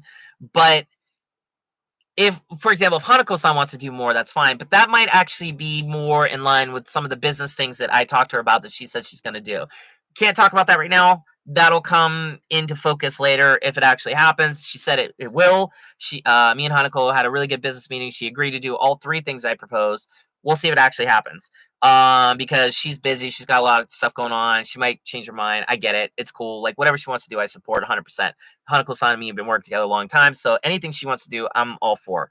And she's a good girl. She's a really good girl. She's got a good heart. She's got a good, strong business sense. So, you know, if it makes sense to her to sell something in the art world, she'll do it. As for other idols, I don't know. If there's anybody you want me to approach and ask, I certainly can. Sven, you said Ukraine. You mean like Hisatsuya Momomo? Ukraine? That Ukraine? Yeah, I think she's good at drawing. Although I don't know if I've ever actually. She did draw on my poster. She gave me they gave me a Grab Your poster from her Grab Your release, and she signed it for me. She drew my face on it and all this other funny stuff. It's actually in my office. And because it's so funny. And yeah, that'd be cool. Kokone from Sakasama. Ah, Sakasama. Yeah, Kokone. That's right. She is pretty good. What is? But she's good at what? Just art in general, I think. Um, I know the one girl, Nikki, who did Innis. That's her new group. That she used to be in a Vandage. She did the cover artwork for Innis's one CD. Maybe a couple of the CDs actually. Benny loves doing like photo books and stuff, like little like fanzine books. She's a good artist too. She's actually a graphic designer as well. So, I mean, yeah, I mean, if they want to, Sakasama's a little harder to approach though because they're part of Trash Up. Trash Up, I think, would just as rather prefer to sell themselves. Although I have a really good relationship with Trash Up. They anytime I ask them for goods, they just send it to me. I recently got Innis's new CD. Well, it wasn't new; it was kind of older, but I just happened to notice that I didn't have it, and I just messaged them like, "Hey, can I get back?" Got it like in a week. Like they just sent it right away. So, um, and also like I can take Checky of them anytime. Um, yeah, like you know, I'd love to do more stuff with Mizuho and Kokone, especially Kokone. I love Kokone. She's so funny and sweet, and it's such a joy to be around her. And I'd love to support her. And she's also kind of like, imagine the pressure she has of working with probably the second most and greatest idol to ever walk the earth, in Mizuho. It's like I feel like to be with somebody of that caliber of importance in terms of the idol world as it is today and what she did for it, um, anything to help support her, I think would be good because, she's standing next to greatness. Although in Sakasama, Sakasama's all Kokone. I mean, that girl crushes it. It's amazing. Yeah. Um, yeah, no, keeping it rare and interesting is good. Not having a lot of stuff, but I don't even know what. I mean, I know Kasame can draw really well. She's a really good artist. Um, a side note, you guys are really gonna like Kasame's CD cover, horror artist, and this girl is fucking amazing, and you better damn well be sure I'm gonna be selling a lot of merchandise from that because I gave her an idea, like the thing I want, and she loves it. She likes the idea. So does Kasame. So I can't imagine what she's gonna do with it if she does it. So I'm waiting to hear back from her with the price and then a time frame, and then we'll see. But yeah, if not, I mean, Kasami could always do it because she's a great drawer. But I don't know. Like she's good. If you guys would ever want, I don't know. Just hypothetically speaking, if I asked Kasami to draw something, would you guys want it to be auctioned? And if so, would you buy it? Because I can always ask her. Um, she might be really open. I'm seeing her. I'm seeing Kasami tomorrow because she's playing, with Aphrodite at Heaven's Door at a show I kind of helped set up. So, um, I'm happy to ask her that tomorrow. We're always open to new ideas, of course. Um, but if there's any other idols you want stuff from or that you were thinking of particularly, because yeah, I didn't even think of Kokone, man. That's a good one, Les. Seriously. I guess I can ask Trash Up. I'll ask their manager if Kokone wants to sell anything. And if she does, I'll see if she wants to throw it up as an auction. Although I don't know if a lot of people would buy it from Idol Underworld. Like Trash Up has done very well in Idol Underworld, but I'm not sure if people would buy art from Kokone. I don't know. So I'd hate for it to go for like a low price. And then also there's the issue of shipping it. Shipping is such a pain in the ass when it comes to like art, like you're talking about frame. Like I have a lot of frame stuff from my art, my photo books, which is art.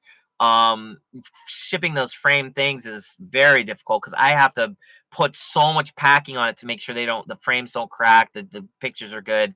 Although I don't mind doing it. I mean, whatever. I'm happy to get it out to all of you, but it's like I have this gigantic A2, I want to say, of Yuina from her photo book that didn't sell at her photo book release event. I'd love to ship that out, but I can't imagine how much that would cost and to pack. So yeah, I guess we'd see. Yeah, I'm curious about Kukune. I didn't even think about her, man. That's a good one. Yeah, a frame is not necessary, but it kind of is when you don't want to bend the picture. You don't want to have any creases or anything. You don't want to put it in a tube. Um, Sometimes the frame, I've gone to the trouble of having it framed. Those frames aren't cheap, so I don't want to just get rid of the frame. But you're right. Technically, I guess it's not necessary. I mean, I agree with you, Julio. But then also, I'm a little discouraged because of doing that. Because, for example, I have art literally sitting here that no one's buying. Like I have, for example, Aku-chan, Nayota Aku's photo book event. I have the heart in the jar. Hold on, I'll get it. Give me 1 second. I'll show you guys it.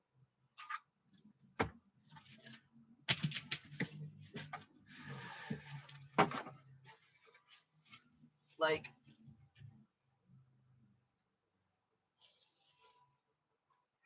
sorry to leave that. Like, see, look, I have the I don't know if you can kind of tell with the glare, but it's like this heart that's inside the candle, and it's a good point, Sven, with the acryl. And like this was made by my friend Chochi's wife to my specifications. I found this like really realistic like heart. I mean, it's super realistic. And then she made a candle and put the heart inside of the candle. It's so big it didn't even fit. And then when Aku did the photo book, she took a knife that I had and she was stabbing the heart with it. She's trying to stab and get the heart out, and we couldn't get it out. I mean, this is art, you know. I mean, it may not be the most glamorous or beautiful thing. It's signed by Aku, right there.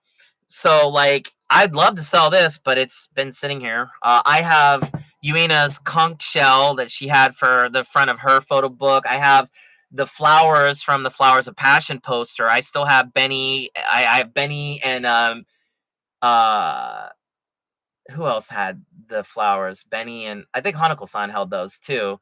Or no, Hanako had like red bloody ones. I have her bloody flower from that too. I never sold it. Probably should get that up. I don't know. I have some different art stuff that I would love to see sold here. Plus all the stuff I have. I have tons of like, you know, my photos that are all, you know, could be hanging up, I think, in art galleries, in my opinion. I'm not just saying because it's me. I think Izumi-san did such a great job with the photography, and the girls did such a great job with my ideas that I'll consider that art. No one's buying it. So I don't know. I almost don't want to do other things from other artists. I like to see my artists and the people I've worked with and the stuff I've done get sold first, then think about other things. But that's up to you guys. Not saying you, but a lot of you guys have already bought stuff. I mean, people that are here, at least, I know you guys have. Hold on. Let me put this back. Or actually, I'm going to keep that out. So.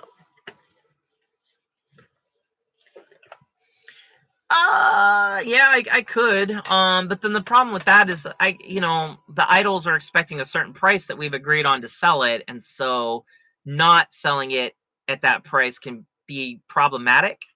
In the case of Aku's Heart, probably, I don't think she gives a shit. But yeah, I don't know. You mean like going on sale, basically? I could do that. It also is one of those cases though where I get surprised sometimes. I'll wake up and somebody will have bought something that's been sitting on my shelves for 2 years, and no one's bought it, and then all of a sudden it's bought. So there's also that issue too, where should I just wait? But I have no problem reducing stuff too, just to get it out. Although in this case, again, I want it to go to a good home. I mean, my friend's wife spent so much time working on that. I want somebody to get that would appreciate it and keep it and preserve it and understand it's not just this little thing. Like it has a lot of meaning.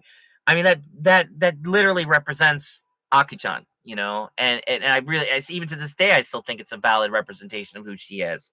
There's a lot more to that than what you're seeing. And I have a lot of stuff like that here. So it's just reducing the price, I guess, would be okay if I'm just interested in getting it out the door, but it's more about me just wanting you guys to support the art, I guess, and not worry about the price, period. Like, just, oh, this is something beautiful and artistic about an idol who I like and support, so I will buy it, period. No more thought past that. But I get it. I mean, I get why you asked that question. It's a good question. I could probably do that though. I mean, here's the thing, and sorry if it's coming across like I'm saying you have to support everybody. You don't. I think one of the joys and beauty of Idol is that you pick a group or groups or whatever, and you just do what you can for them. If it's just buying one checky a month or one checky a year, that's all you can do. Great. I mean, at least you're doing something. You're not just saying it. There's some people get online and they profess their love for idols, but they don't buy a single thing. I'm not really sure how much you could say you're really supporting that idol if you can't help them at all. Although sometimes words are good, sometimes words are very powerful and useful. But I also feel like in the idol business, again, these girls, they're making money from this. Is how they make their money. If you buy their goods, you don't buy their goods, they can't make money, they'll leave. And so goodbye. That's one of the I'd say bigger reasons why idols leave. They're not seeing any income from it, and this is a job. Um, but I also get, like you said, resources aren't infinite. That's absolutely true. I mean, I'm a good example of that. I have my resources are dwindling fast. So I truly understand where you're coming from when you say that. And so I definitely um I don't ever expect anybody to buy anything outside of their means. If you're buying something, that's probably the reason why we're having a discussion, because I know you from that. So it's fair to assume, at least on some level, that you can support on some level somebody that I'm working with. Otherwise, I don't know why we'd be talking initially. Of course, I've talked with some of you guys so much now. I feel like you guys are like my family at this point, or friendly, or friends, or something. I don't even, sometimes I forget your customers. Like, I don't even look at you like that. I look at you as just people I'm enjoying having a conversation with about idols or whatever, or just I'm so happy to see you get enjoyment out of stuff I'm doing to connect you with idols, that I forget, oh, there's money involved. But at the end of the day, this being a business, it's also very nice to see people really go all out for idols as much as they can. But again, the idols you support, um, you don't gotta be a person who just supports everything. I mean, if you got the money and you don't mind helping out the careers and lives of a lot of different idols, I mean, God bless you. That's awesome. Who can't? I mean, but it's not easy to do that unless you got you're rich or something. Idol's not a poor man's game. It's a pretty expensive world to be part of. So I get it. If you only got enough money to like support one idol, then that's all you're gonna do. Then fucking only do that. I mean, again, no one's gonna get mad at you for that. I'm certainly not. Um, Ethan, he's a good example. He's very picky about the groups he seriously supports, but the groups he supports, he really supports, like all in. So that's cool. And I think it's that's a good thing. I will say this though, one of the big joys I have found in Idol is that there's always a new group, a new person, somebody that maybe you've seen but they didn't click the first time or the first 10 times, and then all of a sudden you like them. Or maybe it's a group you're aware of but you weren't aware of how cool they are until you know what I mean? Like, how do I put it? And then you basically want to try to do whatever you can for the idol within your means, and there's no argument past that. There's no, if anybody looks at you differently because of that, whatever. If you find a group, like I said, that like you're aware of, but then you really had no exposure, and all of a sudden you see them like on a live stream, you're like, oh my god, this group's fucking amazing, and I like this girl, and oh my god, I want to support them. Then I mean, that's the beauty of idols. That always happens. I didn't even know Planet After the Rain existed until this year.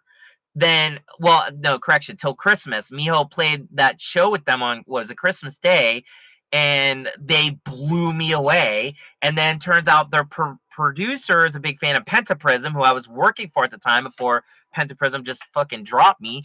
And then we just got along really fucking well. And then next thing I know, I'm their staff. They're on Idol Underworld. They're playing Hana's debut. Next month, they're doing the online Checky session, just like that. And it all stems from the fact that I liked their music and the girls impressed me. So had their music not impressed me, wouldn't be working with them in all likelihood.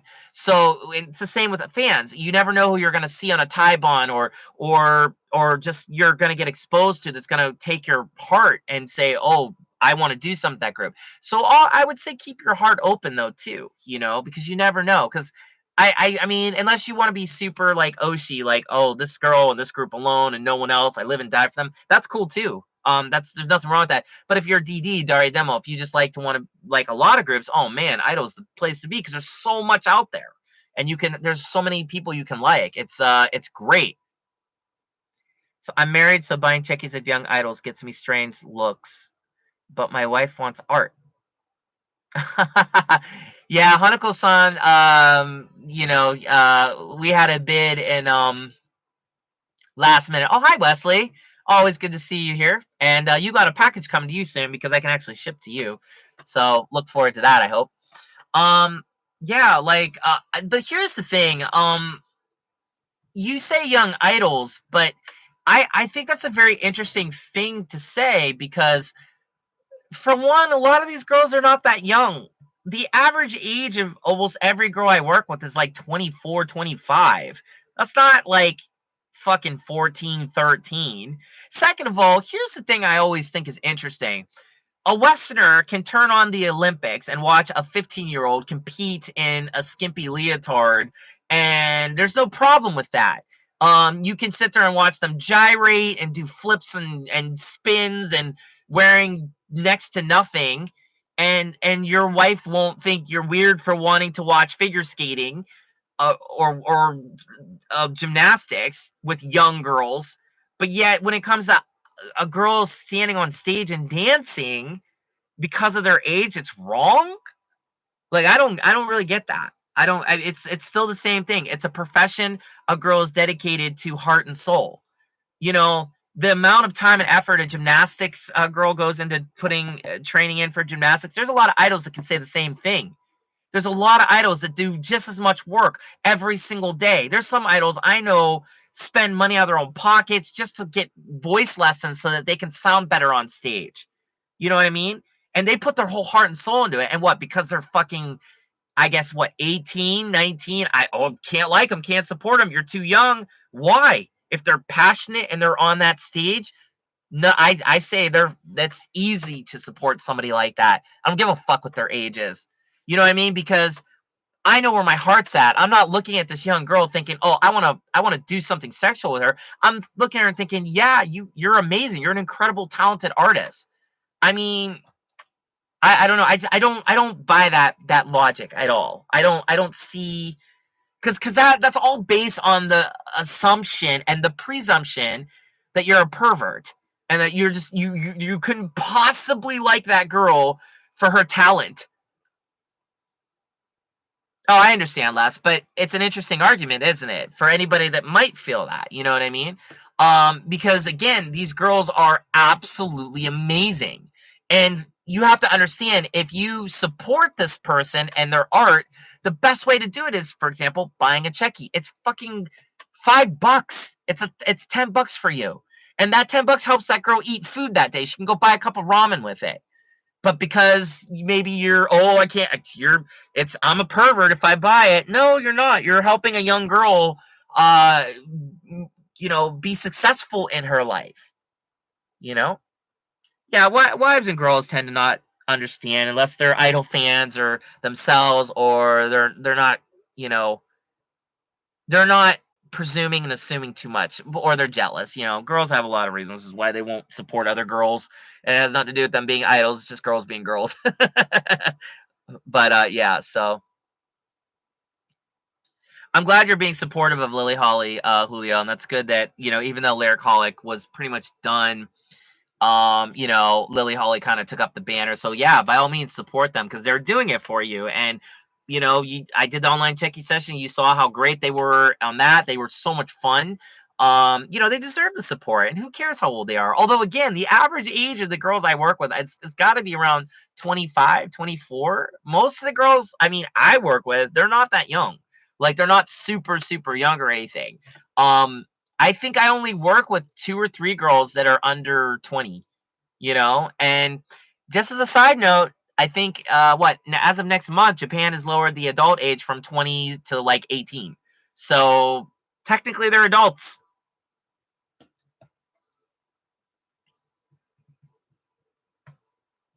Sorry, Sven, I don't understand. I'm always happy to hear on your Patreons from cool girl idol fans. You mean you're always happy to hear about? Oh, yeah. The interesting thing about Juju is Chun she had an army of girl fans. Like, they're crazy about her. And actually, the one show, I was standing in front of Chun's line, like I was organizing Chun's line for the massive onslaught of Checky that was about to happen, and I had been put on Chune's line just very briefly. I wasn't taking her Checky. I was just organizing the line, and the very first person in the line was a girl, and she was very sweet and kind. I was talking to her like, "Why do you like Chune?" And she was like, "Oh, because Chune's so different looking, and she's so beautiful and super friendly." And she just had a whole laundry list of things that a guy fan could have said. And so the girls have no difference in terms, really, I think, of why they come to Idol. You got to understand, Idol is a fantasy. And if you like that type of fantasy, to a Japanese person, Idol is, if again, assuming they buy the fantasy, it's no different than the fantasy presented to them in manga or in anime or in cosplay. It's fantasy. It's a brand of fantasy that you either ascribe to or you don't. And girls ascribe to it just as, I mean, maybe not as much as guys here, but pretty much.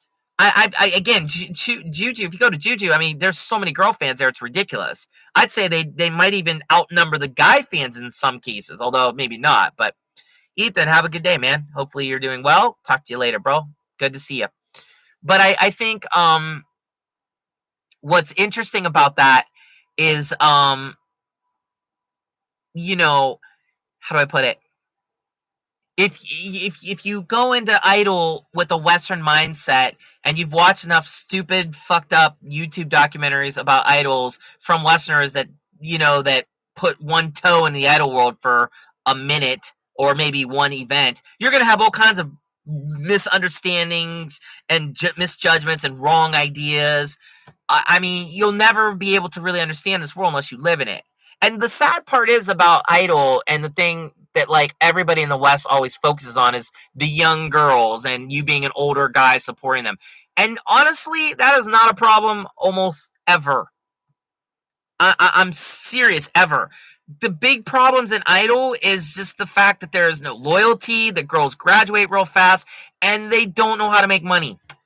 All the 3 rules of Idol. Those are the issues in Idol, not creepy perv guys. It's very rare that you would even see a guy like that. I'll give you a good example. At Gigi's Final Live the other night, one of the very, very final Checky that was done with Urine was, I guess, one of her fans. He wasn't an older, creepy guy. He was actually I'd say, if I had to guess, he was in his late 20s. Very handsome guy, whatever. But not that it matters. He could have been a big, fat, bald guy. Who cares? But the point is, there was the divider, the plastic divider. Urine sitting here, and he's sitting here. And he wanted to do, like, a fake kiss. And she, like, was staring at him, like, hardcore, like, dead serious, like, all right, let's do it. And so they got real close to the thing, and they were pretending to kiss. Now, what happened was, every single fan that was watching started freaking out, yelling, like, joking, and it became this really funny moment. Nobody thought, oh, here's this guy who's probably 10, 15 years older, whatever, although Urine's not, like, 14, so whatever. Let's just say he was 30 or 40. It's just like, it was a funny thing. I mean, nobody actually thinks of it, like, seriously like that. Like, I'm sure that guy was, and he was just having fun. And so the perviness, it's looked down on. Even when the fans were like, with some of the Chune girls, were like, hey, can I have a sexy check? The girls don't even know what that means. They're like, sexy, what does that mean? So what they do is they'll hike the bottom of their dress up, and they'll show a little bit of leg. And the minute they do that, the Japanese fans will go like this, go ah la la la la. They'll say like ah la la la la la, and they won't even look, because they're so respectful or cool. Or some of them will, and it's like really funny, but that's their thing. That's like their character.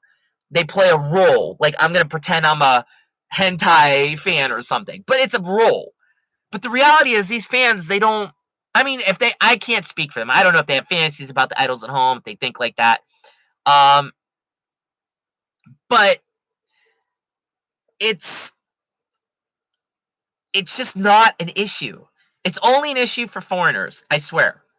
Like, I mean, it can be an issue, sure. There's definitely obsessed fans here. There's definitely, like, creeps. There's definitely pervs. I mean, this isn't a perfect industry, and I don't know why people expect it to be. No industry is perfect, but it's just not as relevant or present as Western media would want you to believe. So then, of course, when somebody says, oh, well, I can't buy a Checky of a young girl, that blows my mind, because it's like, why? It's no different than if you got an autograph from Simone Biles at gymnastics. She's what, 15, 14? I don't know how old she is, whatever. And you get an autograph picture of her. Does that make you a pervert? No, you support her in her passion. And I would hope nobody would think that you're thinking anything more than that. And same thing with these girls. Why is it different because they're cute Japanese girls? You know what I mean? Like they're just as devoted and just as, you know what I mean? Dedicated to their craft. Yeah, and that is sort of the irony, isn't it, Wesley? You'd think they'd be a little more liberal, but I don't know. I think what it comes down to is, especially in 2022, people are so hypersensitive about everything. You can't really say anything anymore. I mean, just look at comedians. They get slapped for making a simple joke these days on public national television that everybody sees, and that's okay because apparently in this world we're not allowed to make jokes anymore. We're not allowed to be sarcastic without people getting their asses all like, butt hurt over it. And it's just like, it kind of applies even to this idea with idols. Like, if they're not 35 years old and making music for nuns, you can't support it. I mean, does anybody not realize, like, especially in the West, there's this whole rap industry built around sex and talking about fucking endlessly in all of their songs, with girls decked out in next to nothing, and especially with rap. That's okay. Why? Because the girls are older that are doing it? Aren't they kind of the same age as some of these girls in Japan who are wearing at best like what looks like fucking skimpy band outfits? I don't know.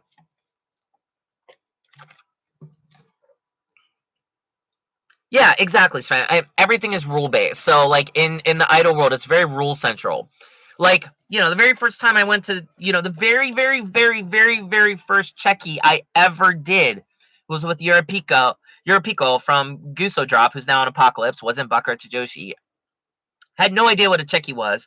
Went up to go give her a hug because I was standing in line thinking this was a meet and greet. Almost got gang tackled by staff and fans. And then they explained there's rules. I'm like, what do you mean? I can't do this. I can't do that. And then I understood it. So everything's organized and regulated. You step out of those rules in Japan, as they say here, the hammer that sticks up gets nailed down or gets hammered down, and that's very true. They don't step out of line like that. It happens, but it's not that often. Yeah, exactly. Oh, I know you get it, Les. I'm just using what you said as an example to provide a teaching moment for anybody listening that might not get it. Because I want them to get it because it's a constant battle I have to try to get people to understand. Like, for example, I'm selling goods that you should have no shame in buying. That shouldn't be your reason for not buying. Not having money, okay, that's a reason I, of all people, understand. Coming from a poor middle class family, I totally understand that. But saying like, "Oh, I can't buy this because she's young." Fuck that. That is a stupid ass reason to not buy it, and it's also contradictory and hypocritical, and just overall, just giving in to Western idealism that really is predicated on Christian moral authority that doesn't really have a place here in Japan, nor should it, and it's misguided. There's nothing sexual about it, nothing at all. I mean, I don't know. I've never Okay, that's not true. I've definitely been around idols that have been very sexual. I've definitely been around idols that have flirted with me. I've definitely been around idols that definitely have made me go, "Oh my god, she's fucking gorgeous." But I don't know. That's about as far as it goes, with a lot of people's minds here, I think. And if it goes farther, they keep it to themselves because you don't see it at shows. I never see it. I never see really anybody getting like crazy about. I mean, they do. Again, this isn't a perfect industry. People do make mistakes. People do go, cross a line, or they try to cross a line. But that shit it gets handled pretty fast, I feel. And if it doesn't, it will. So there's no harm in that, I guess. It's a good thing you brought up, though. I'm glad you said that, even though I hope you didn't think I was saying it about you. I know you're a good dude because you always support everything I do. So you're cool. You support me, you're cool. Of course, that's sarcasm for anybody that's watching and doesn't understand sarcasm. You're cool even if you don't support me. But anyways, does anybody else have any other questions? This is interesting. Did you get a chance with Saki? I remember you tried to get a bit contact on those. Mm. So Saki-chan and Miho, they played a live event at Beat with Beat happening. He does a lot of shows with Saki, and They definitely talked a lot. I didn't have a chance to talk to her at all because Saki and me don't we never connected ever. Even when she was in Guso Drop, I never talked to her. It's always been awkward around her. I did have a brief run with her where she joined Idol Underworld, where she was very cool, and like I did a couple things with her, but I think now she's just in a different place. I mean, she's cool as fuck. She's great. Saki's one of the best people ever to ever be in this business, and she's been doing it a long fucking time. But yeah, I don't know. She's doing her own thing. She, if she wants my help or she needs it, I'm certainly willing to give it to her, especially because she's coming from Guso Drop, the group that got me into Idol. But Saki's doing fine without me. She doesn't need me. I think I would only. Mm, I would do a tour with her. I would take her on I would certainly take her on tour if she wanted. She's super easy to work with, and she's very, very professional. So I would have no problem in that regard. But I also have no like immediate desire or interest to make it happen either. Like if it happens, great, but that's on her. If she wants me to help, I'll be the first person. I'll help her instantly. But I'm also not going to pursue it either because I have so many other people I'm trying to work with or pursue that are kind of more closer to my heart at this moment. I love and respect Saki, always will. I hope Miho will play more shows with her. Miho really respects her, likes her because she's a solo idol turned artist, that's kind of idol artist, and kind of the same. She's living in the same musical space and world as Miho is right now. So it's natural that they would bump into each other and be supportive of each other, and it makes sense that they would. So I hope that they will do that. But that will probably be entirely dependent on the promoter putting Saki on a show with Miho. I wouldn't probably necessarily reach out to Saki and be like, "Yo, can we play a show together?" Because I just know what the answer would be. So I think you know, we'll see where that goes. I don't. I'm happy to see Saki's kind of back in the idol world now. I mean, she went to the whole artist thing. Now she's kind of back, doing this. I think. Hmm, too professional. No, it's not that. Saki's always done her own thing. She's always danced to the beat of her different drums. Probably one of the reasons why she left Guso. She's always had her own world that she's been in, and again, she's really smart. She's a super good girl. She's very motivated to do what she's doing. She wants to make music, and I was real happy to see her with Miho too. Believe me. Here's a girl that was at the very Saki was at the very first Idol show that Guso Drop. She was still in Guso Drop at the time, and that was my very first Idol show. And so Saki has a special place in my heart. Plus, she's done tours overseas with my friends, and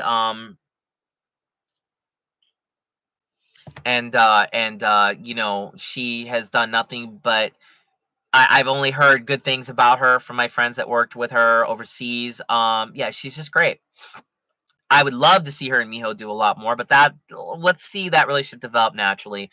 Miho can make that happen. Saki can make that happen if they want. If they do, that's great. But again, my heart, I'm a little more interested in working with a few other people right now more than anybody, and I kind of want to see that happen first before anything else. Plus, I have my hands full with Hana. Hana has a very challenging road ahead of her with singing because she has to really work very hard to make her singing ability match the music that I'm giving her. Because the music I'm giving her is really fucking insanely good, in my opinion. And Hana's singing, in her previous groups is Uriha, plus with me too, she's not necessarily front and center with singing. So we got a lot of work to do with that. But I think it'll be okay. This next month is going to be very critical for Hana's future, and we'll see what happens. So we're working on that, but I'm really focused on that right now, getting Kasame's final songs done so I can get her album out, getting Miho's final songs done so I can get her album out. Plus, Hana's birthday and debut are in the same month. Yay for me. And the birthday show's finally done, and getting that put out there is going to be really crazy. And then setting up Miho's CD release show. and then all the stuff I want to do with Hanako-san that she said she's going to do. If that happens, I have a lot on my plate. Plus, again, like as you guys know, I really want to work with like Moso American, and particularly I want to work with Sumiki from Moso American because she right now is pretty much the idol I want to work with the most at this point, that I haven't worked with yet. So I really am looking forward to that. I was really thinking about finally approaching Tanaka-san and Migma Shelter and asking him if we could work together because I'm done with Juju now, and I kind of like working for bigger groups too. So I don't know. Yeah, it would be interesting if that could happen because Akbi has been such a big part of my life and made me who I am today. But we'll see. At the same time, I still have IBEC and Comrades I can go back to. I haven't worked them in months, but I always feel like that's an open door for me. Um, when they do Zep Hanada this year, I'm definitely I think gonna be there. But Comrise is always a difficult place for me because my Japanese level is just not good enough really, I think, to be with them. And Miyata-san Comrise is, the creator and the producer of Empathy and Ibeck and Leiwan. I mean, he's such a great guy, but the staff he has it's just I have a hard time with them. So I am kind of looking for a new home. But then again, if Urine's from Juju, if her group gets off and running here quick, I will probably just join them. And also, Cross Ideas seem to still want to work with me, so maybe I'll just start working for Cinderella now or anything else they have. I don't know. April, I might start working more for Zwart and like maybe special cheese menu, because again, Tap Stock and me like I get along with that company well, or I might just, start doing stuff I've been wanting to do for myself, which is write my books. This is a good time for me to take a step back and create my websites and then start writing and putting my books out on there. I was thinking about releasing like a couple chapters every week or something. Because I already have a lot written. It's just getting it out there. So I'm trying to think about what to do. Again, it just comes down to money too. I have Miho's second photo book that's going to be shot this in the summer, and I really, really want to do another photo book with another idol, either Tsumiki if I ever get a chance to work with her, or I really want to do one with the Seeds Pistol girl, um, Misaki, because she is just unbelievably, beautiful. And I think like we would get along really, really well in terms of, just we just get along well, I think. And it would just be a lot of fun just to work with her in that regard because she and also she's a gravure model, so she's not afraid to do things that I want to do with my art that some girls won't do because it requires them taking their clothes off, and some of the art that I want to do requires that. So it's just she has no hangups about that. So I really want to get my photo books done, but again, all of this costs so much money, and so I got to figure out what to do with all that. So right now, I'm in like money raising mode. I'm trying to figure out how to get money to do these projects. So if you're interested in helping me with any of that, please contact me later because that would be helpful. Um, you know, I'm happy to talk with you guys about that because I certainly need the sponsorship and the help. Rin-chan from Goose. Oh, she has a boyfriend, really? Oh, good for her. Well, she's out of Idol, isn't she? I mean, once you're out of Idol, I mean, I just do whatever you want. I mean, you're done with Idol. If you're not coming back, then fuck it. Go start a family or whatever. I know some girls have started families while they're in Idols. I knew one Idol who was pregnant and had a kid, and no one ever found out. And she was still an Idol. So I mean, whatever. I don't know. That's such an outdated thing to even care about. I mean, yes, these idols, almost every idol has a boyfriend or a love interest, but they don't make it public because it goes against the fantasy. There's nothing wrong with them having a boyfriend. Again, this is where Westerners just totally get it wrong. Um, it's just that it just takes away from the fantasy. And I hate to use this as an example because it's maybe it's a bad example, but like when you go to a strip club, for example, and you see a stripper, you don't want to know that the stripper that you're enjoying has her husband sitting next to you or her boyfriend. Like you just want to believe that she's single and somehow is going to date you. Terrible example, but I hope you get the point. Like, it maybe a better one would be like if you go to hostess club here and you talk to a really pretty Japanese girl that you're paying to talk to you and be nice to you. You don't want to think that she has a husband or a boyfriend or 5 kids at home. You just want to. It doesn't fit the role that you're trying to play with each other in that. So if Rin has left the role of idol, I don't understand why anybody would give her a backlash about it. I mean, maybe you're a super Kami Oshi, super jealous, fucked up, mentally, fucked up fans here. Like I said, there are fans that are like that. They might give her backlash. If any foreigners are doing it, they can kiss my ass, whatever. Rin put in enough time and enough years in Guso and Bakuretsu that I think that girl can do whatever she wants, and good for her. I don't know.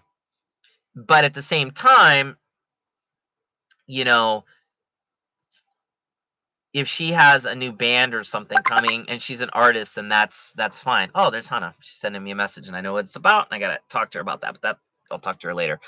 But yeah, I think if Rin wants to do a band, let her do a band. I mean, whatever. Again, it's like the thing that's interesting about that is that the people that are probably reacting on Twitter, they really have no idea about these idols' personal lives. And when the idols do occasionally let the personal stuff come out and they show it, it's just interesting they would have that reaction. Like, again, if you're buying into the fantasy, you got to remember it's fantasy. You got to stop at some point and realize this girl does have a life outside of you, might have a whole huge life outside of you.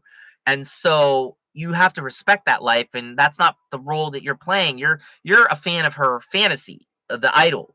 You're not a fan of her real life. Why would you be? Because there's no reason to be. And so I don't understand why anybody would get upset, especially if she is done with the role of idol. But whatever, that's just me being logical, and lots of illogical people that live here, especially. So, whatever. I love Ray. Ray, I've supported endlessly. I adore them. The girls, I love that entire camp. Here's the thing with Ray. So Ray used to be Dots, right? And Dots, I seen Dots so many times. My favorite, possibly my favorite show I ever attended was with Dots and Yanamu at was it King's Cross and Ikebukuro or whatever, and or King's X, I don't know which one, King's Cross, I guess. And that venue's not around anymore. And that was probably one of the greatest things I've ever seen in my life. Even to this day, it makes me a little teary eyed to think how much fun I had at that show. But Dots was part of that. And then when they became Ray, after they quit Dots and then they did Ray, everybody's very happy about it, and so was I. And they have really mastered the whole My Bloody Valentine idol version. They've put out the Loveless album, the idol version of Loveless, over and over again. They're great.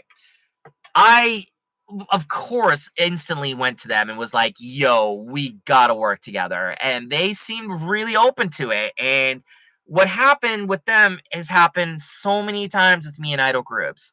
Nice to my face. As soon as I leave, I don't exist anymore. And so they were all like, oh, yeah, this is such a great idea. Yeah, like, exchange cards and everything, Macy's and whatnot. And then last I heard from them. And then every time I started to run into them, I'm like, well, when are we going to get started? And they would just dodge the question and move away. And now, yeah, I just stop after some point. I'm like, fuck it. Fuck it. They had a problem shipping out one of their goods to one of the foreign fans, and I contacted them about that, and I explained it to them, like, look, you guys are having problems shipping your stuff to foreigners. This is where I can help you. There are no problems with me. I know how to talk to foreigners because I am fluent in English. You're not. Let me help you, because you're trying to ship to foreigners. Obviously, you have a lot of foreign fan interest. Let me help you. No answer, no response, not even a courtesy fuck you. So I just stopped caring about them, because it's like, if that's how they want to play it. In Japanese, this is a concept called shikojire, which basically is a Japanese person's way of saying no without being impolite.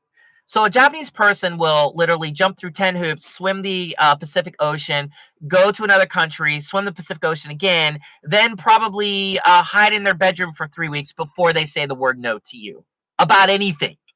I mean, even the smallest thing. So again, it's one of kind of the most beautiful things about this culture. They're so polite. They don't want to hurt your feelings or say no. But I also, now that I've been in this country as long as I have, and I'm a little more jaded and cynical, I realize that's just more about them being selfish. They don't want to have a confrontation. They don't want to face reality. So the reality is they probably never wanted to work with me, but they led me on for several months thinking that we were going to work together and seemed really open to it. And then basically we're doing the whole Koji Ray thing, making up excuses or just dodging it, and then finally just ignoring me. There's been stories of like Japanese or like foreigners coming to Japan, right? Meeting up with some cute Japanese girl at let's say a bar, a restaurant, start talking, and then they get their line ID or whatever. Like, okay, I'm gonna message you. Then the foreigner messages her, no message back, no message back. And then finally, oh, I'm sorry, I'm sick, I can't meet you. Like you make plans with them. Oh, are we gonna meet on Friday? Yeah, let's meet. Friday comes, I'm sick. Okay, how about next Friday? Sure. Next Friday comes, I can't do it. Next Friday, let's meet. Okay, next Friday, no answer. Next Friday, she's just unfriended you. So that's Kojire. She made up her mind to not do anything with you before she even gave you the line ID. But instead of having a confrontation with you, she went through this whole huge circus of bullshit and lies just to make herself feel good about rejecting you. And it's a beautiful part of the culture. It's also one of the most fucked up and most difficult things about living here is you never know if people are actually being truthful with you because they might be doing something else in order to hide their real intentions to save face. Saving face is it's much more important than being honest. And so, like, I was working with Hana last night, and like she was having a real difficult time with hitting notes on some of the vocal lines. And I was just stopping her right away. I was like, nope, okay, redo. Nope, redo. Nope, redo. And she told me, thank you. I'm like, are you sure? I'm like, I was kind of hard on you. And she's like, no, you were direct with me. And she's like, you don't understand. When there's people here in like there's people here in Japan, like for example, our dance instructors, they will beat around the bush forever to get to the criticism about what to do instead of just getting right to it. And because directness here is not something people do. And so this Ray just gave me that, and they weren't the first to do it, and they weren't the last, certainly, and they won't, and I'll have it happen many more times. But the thing I'm doing now is I'm starting to get more used to KY, the Humanai, which is like reading the air. So they might be saying yes with their face, but their hands are sweaty, or they don't want to, they don't want to do it. So it's just they don't want to do it. Wesley, I'm talking about the management. I never do these deals with idols unless the idols are self-produced and they don't have a manager and I have to deal with them directly. I never discuss this with idols. They're the I don't say they're the product, but they're not the business end. The business end are the producers, managers, whoever. Those are the people I talk to. I have to. I don't even talk to the idols. It's the producers. So that is who I talk to specifically. And yeah, I agree, Les. You would think, I mean, they're very open. They're obviously massively influenced by Western culture, but that doesn't necessarily mean that they have any understanding of Western culture at all. They like an American group, okay, but that doesn't mean they understand. That's like me saying, well, I like Carrie Pamu Pamu, but that doesn't mean I understand how Yasutaka Nakata works, or the company that Carrie's with works, or their business practices. I just like their music. So just because they got a band to do it, that would be like me asking Yasutaka, hey, can you write me a song? Assuming he'd even say yes. I mean, that's great, he would, but that doesn't mean we understand each other on a business level. That just means I respect his music. So what you said about them getting US band, yeah, you would think that would mean they have some understanding. It doesn't mean that at all. It means they kissed enough ass to that group and probably paid enough money to that group. Anybody can do that in any country. You don't got to speak the language of the country to throw a bunch of money at them and say, yo, write me a song.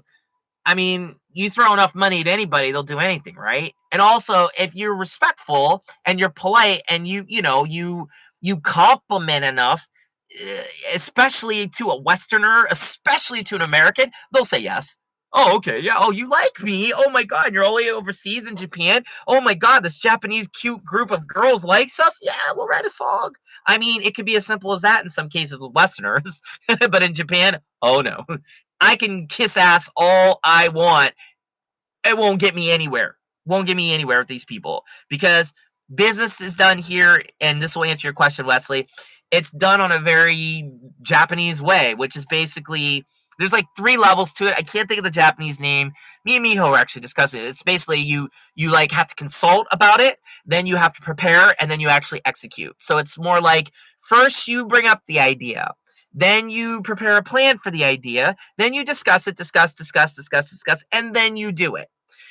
That's not always the case with me though, because I'm a foreigner. Sometimes I get to put on my gaijin hat and basically use the gaijin excuse to cut the corners and go straight to them. Some of them are so excited to work with me because they know who I am. I'm not trying to brag, but I've been doing this a while. They know me. They know what I've done for other groups. They look at me as like, oh, Derek can put us on tour in the world. So they'll say yes to me right away. But that doesn't necessarily mean that then we're going to start working together right away. I've had groups say yes, let's work together. And then 3 months later, we start working together. So Juju, I had to court for over a fucking year before they said yes. A year. So, I mean, it's business is depending on the level, it gets crazy. You know what I mean? I'm not talented at all, Les. Honestly, I have so much to learn. I am the worst at this when it comes to reading situations and stuff. Um, I mean, all I can say is listen to my Patreon posts, or if you're not on my Patreon, go pay the fucking $2 to join. I put up so many audio posts. You ought to hear some of like my latest things that I've done in my personal life here. That definitely is the opposite of what you just said. That I don't read the air at all correctly. I'm terrible, but on some people I'm good.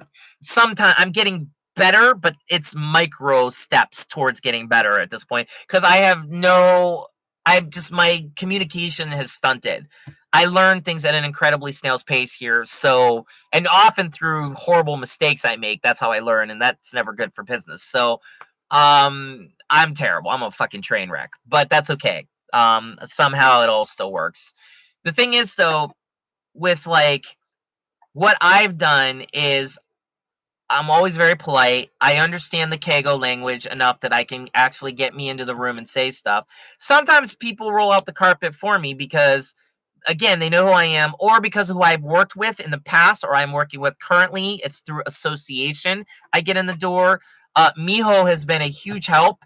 Miho is so fucking polite, and she's practically a producer herself. She helps me with so many different things. She's been helpful in getting me to get other groups to work with me because they see her, and because she's Japanese, super polite, idle, they associate me with not being completely clueless because I have her, so therefore they'll work with me. I mean, I'm good at aligning myself with the right people so I look good. But the thing is, yeah, I don't know. Well, Juju was just being cautious. Daiki, they're produced super cautious. Again, Japanese people are very risk averse, and I'm a foreigner, and I present a risk. I'm a certain amount of risk to a lot of Japanese people for XYZ reasons. Biggest reasons my skin color isn't theirs. So again, I'm a foreigner. So everything I do is going to be 30 times more work because I'm a foreigner. Although again, that's not always the case. Some groups jump right in with me, right in. Trying to think who recently had done that. Oh well, when I started working with Mary Baden, Kenji jumped immediately. It was like 1 week of talking, and next thing I know, I'm their staff, and we're having a party in my honor for me. He was really excited to work with me. So was Chihiro. She was super excited to work with me. So that was a case where I had to do no work. I just was nice. I said hi to them. They were at a show. We exchanged Meishis. Next thing I know, I'm working with them. Sometimes it's that fast. Rarely is it that fast. Um, Usually it's months I have to wait or do the like I'll give you Most American. Most American, I love them and I love Tsumiki and I want to work with them. Their producer is fucking awesome. Such a good dude. Really loves Miho. He was the loudest person in the room at Miho's last show when we did Most American Fest. he was louder than the fans, and that's rare for a producer to act like a fan. But he really likes Miho. He's offered her so many shows now, so we're gonna be playing with them. I've brought up working with Most American Idol Underworld. I don't know how many times now he just sidesteps. So I don't know what the deal is there. I don't know what the problem is. Maybe I haven't been direct enough. I don't know. But that's the dance. I got to dance with them.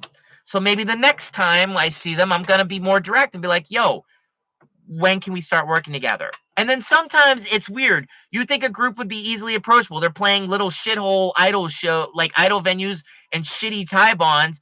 And yet they are actually a group that's represented by a gigantic management conglomerate here in Japan. And this is like a little side project. I won't say who I'm talking about, but there's one group in particular that like I actually work with. I can't tell you the fucking hoops I have had to jump through to even do checky with their girls, because they're like I don't want to say they're a nobody group, but they certainly aren't Juju. They're not big.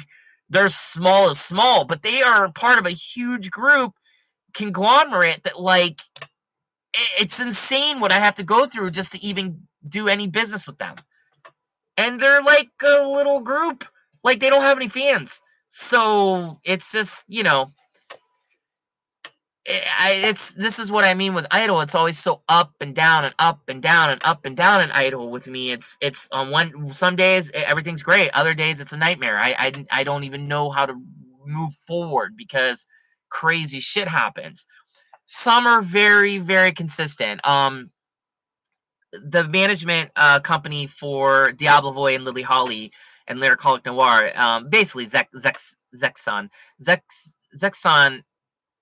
nicest dude in the world. I met him at a Mary Bad End show. They played together at Rokumeikon. I remember going up to him and talking to him because he had Realis. I was a huge fan of Inari from Realis, and I'd always wanted to see them. I saw them there, and I was like, hey, dude, like, I like your group. Can we work together? Literally that day, he's giving me CDs, and he's like, yes. It was like he was waiting for me to say yes. We arranged really fast. I took Checky of Realis and Diablo Voy, and it was so easy. It was like there was nothing to it. And even to this day, that was a couple years ago. To this day, it's no problems. Like I just ran out of Lily Holly's brand new CD. Thank you, all of you that bought it. And there's some other things I need restocked. I messaged Zex. He gets back to me in like 20 minutes. Dude, no problem. When you want to meet, let's do it. I mean, he's super fucking pro, but he's also very cool. Like, we're not like friends. I'm not going to go out drinking with him. Whenever I see him and talk to him, he uses really polite language. That's how he wants to play it. He wants to be just on that pro level with me. I'm cool with that. Like, because it keeps our rules very specific. Hyoko-chan from Tokyo PN, we're buddies. Like, we can have beers together and go drinking, but then also have crazy business that sometimes makes sense, sometimes doesn't. Then live, he'll troll me like he trolled Miho with me. Like he had Tokyo PN play Good Day during their set, and Miho and me are like, what the fuck? They just started singing Good Day. It was the best.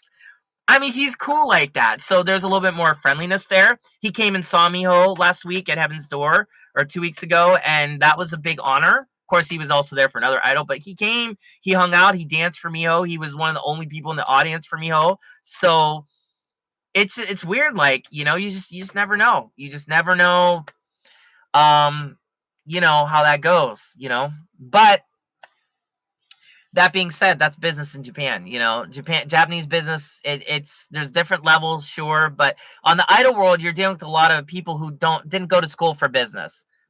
And they don't really have any business necessarily mindset, but they grew up and were raised in Japanese schools, which automatically prepared you for the business mindset in a certain degree. And so because of that, you will get varying levels of that business etiquette that you're going to have to know. Certain things you have to say, certain ways you have to behave. You have to go through the certain steps with certain groups, court them, discuss things. I honestly watched the movie Shin Godzilla. That movie Shin Godzilla that came out a few years ago. That is Japan in a nutshell. Like, the government of Japan takes like 40 minutes of that movie's runtime to decide what to do about Godzilla. Meanwhile, Godzilla is destroying half of Tokyo. And then they finally decide, okay, we should probably kill this thing. That's Japan. That's Japanese business right there. The dude who made that is a fucking genius because he really shows the ineptitude and the absurdity of business in Japan and how all of that can be avoided and doesn't it's not necessary. But it's just this old way of thinking that because you have all these older people in office and not younger people that are more used to doing things quicker and faster, it doesn't change here. Oh, Sven, I was talking about how, yeah, bureaucracy paradise. Fucking exactly, Julio. You like bureaucracy? Boom, you got it here in spades. Yeah, Good Day. So basically, there was a show to Keep It Colors, what, last year? I want to say in the fall. This was like when Tokyo Pian was like really loving Miho to death. Um, we had a show with them at Kiba Colors, and Miho played with them. And we're just standing there watching Tokyo Pian, and next thing you know, we hear Good Day, and they had ripped Good Day off of they had the karaoke version of Good Day because this was after the show they played with us when I had when Miho did a collaboration with them on stage where they sung Good Day with Miho. And so they still I had given Kyoko-chan the karaoke version of Good Day so that they could do the collaboration for their live set with Miho. So this was a couple lives after that at Akiba Colors, and we're standing there and they just start singing Good Day, and Miho started laughing. I started laughing. I think Miho even went up on the stage and was singing it with them at some point, but it was so fucking funny. I mean, I had no idea they were going to do that. They didn't tell me. They didn't tell Miho. But it was such a big honor that they did that because they liked Miho so much. They covered her song with her in the audience. That's fucking punk rock and badass. And that's one of the biggest highlights of my Idol existence was that they would honor me and honor Miho by doing something like that. And it was funny as hell. I don't know if they put it on YouTube because, and see, this is one of the weird things about Japan. Like, I can't tell you how many times I've wanted to put other idols on my channel, for example, and you can't do it. There's like privacy laws are so crazy here. And for whatever reason, I think they did have it up on YouTube on their channel. And I might have, but I don't think like they allowed me to put it on mine or something. Weird as that sound. They're cool enough to do that, but when it comes to putting it out on YouTube, wait a minute, guys. Like they're at Amika's birthday show from Tokyo PM Miho played. Miho had during Miho's set had brought Amiko basically on stage with her and then like made everybody do catch it to her, and Hyoko-chan asked me to take that out. He was like, I don't like only put a little bit up there. So I mean that's just weird how Japan goes, you know. I was like, of course, no problem, but yeah, that's how it's gonna be. I really hope so, Les. I'm when I had started all this stuff with Miho and Kasame, that had been the plan before the pandemic. I started with both of them, and I was thinking, oh my god, when their shows hit, they're gonna be huge with the foreign fans because at that point we had already started to build the fandom with Kasame and Miho, and then pandemic hit. 2 years goes by. Somehow you guys are all still here, which I love you guys. That's been one of the only things that's kept me going here, business wise. Um, I can't thank you guys enough for that. I really can't. But I dream about that moment. I dream about it every fucking day. No exaggeration. I just want Miho and Kasame to have like 20, 30 people in their checky line, and it'll be all of you guys, and it will be a big fucking awesome foreign fest. And then on top of that, if you guys do all come to a show, we're gonna do an off Kai event with you too. We're gonna take you like to a bar, and Miho will serve you all drinks, and we'll sit around. You guys can play darts with her, or maybe we'll go to a amusement park. She wants to take you all to Disney World. Maybe we'll go to Disney World, or we'll go to Odaiba and ride the Ferris wheel. That's assuming it'll still be around by the time you guys get here. Um, Trust me, if you guys come here and you guys want to have a much more deeper experience with Miho and Kasame and Hana, you're gonna get it. I actually wanted to do a show for just only foreigners. How funny would that be? No, I'd be racist, and I don't want to be racist because there's enough racism here in Japan. And I don't need me to contribute to it. But I'm just saying, like, it would be nice to have it where like foreigners, I want it to be foreign focused, where it's like if you guys all come, you guys it'll be your show and you guys have a blast. Although the Japanese fans that do come, they're always very polite and fun. So but I want to create like a nice big Taibon and then have all of you guys come and then have all the other groups see that and that'll raise the profile, I think, of Miho Kasame and Hana in the eyes of the Japanese people and the fans, because they'll realize, oh hey, maybe we should get closer to Miho Kasame and Hana because they have the connection to the foreign fans and they want that. So maybe we'll see. Yeah, exactly. If they see Julio totally, what Julio said is so right, because Japanese people as a whole, they kind of get influenced. Like once they see everybody in the group doing it, they want to be part of the group, so therefore they'll act like that. Now the question is, will they look at foreigners and want to be part of that group? I don't know, but if that's the case, that would be great. So I don't know.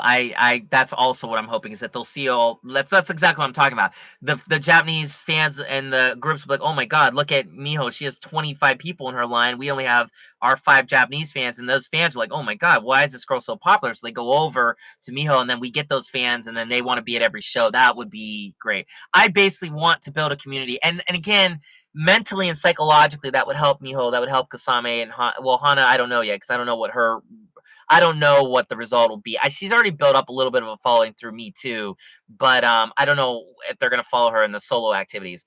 But for Kasami and Miho, I mean, they have like no fans. So psychologically, to finally play a show where it's their fans would be so psychologically really powerful for them.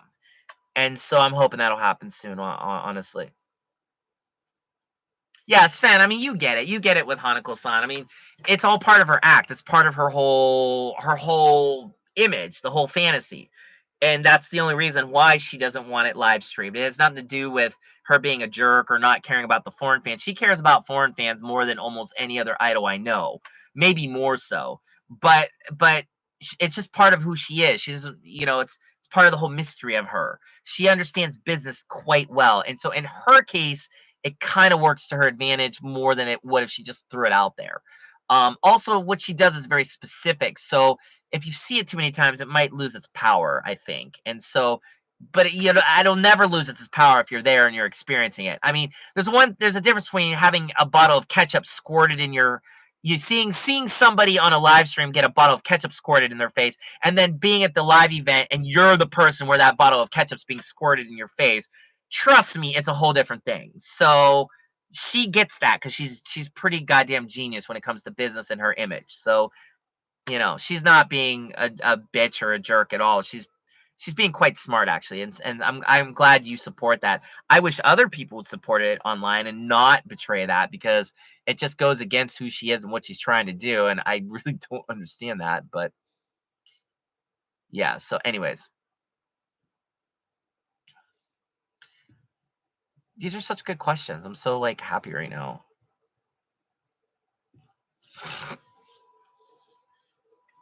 So anyways, yeah, let's see. I really thought Japan was giving their public more secrets.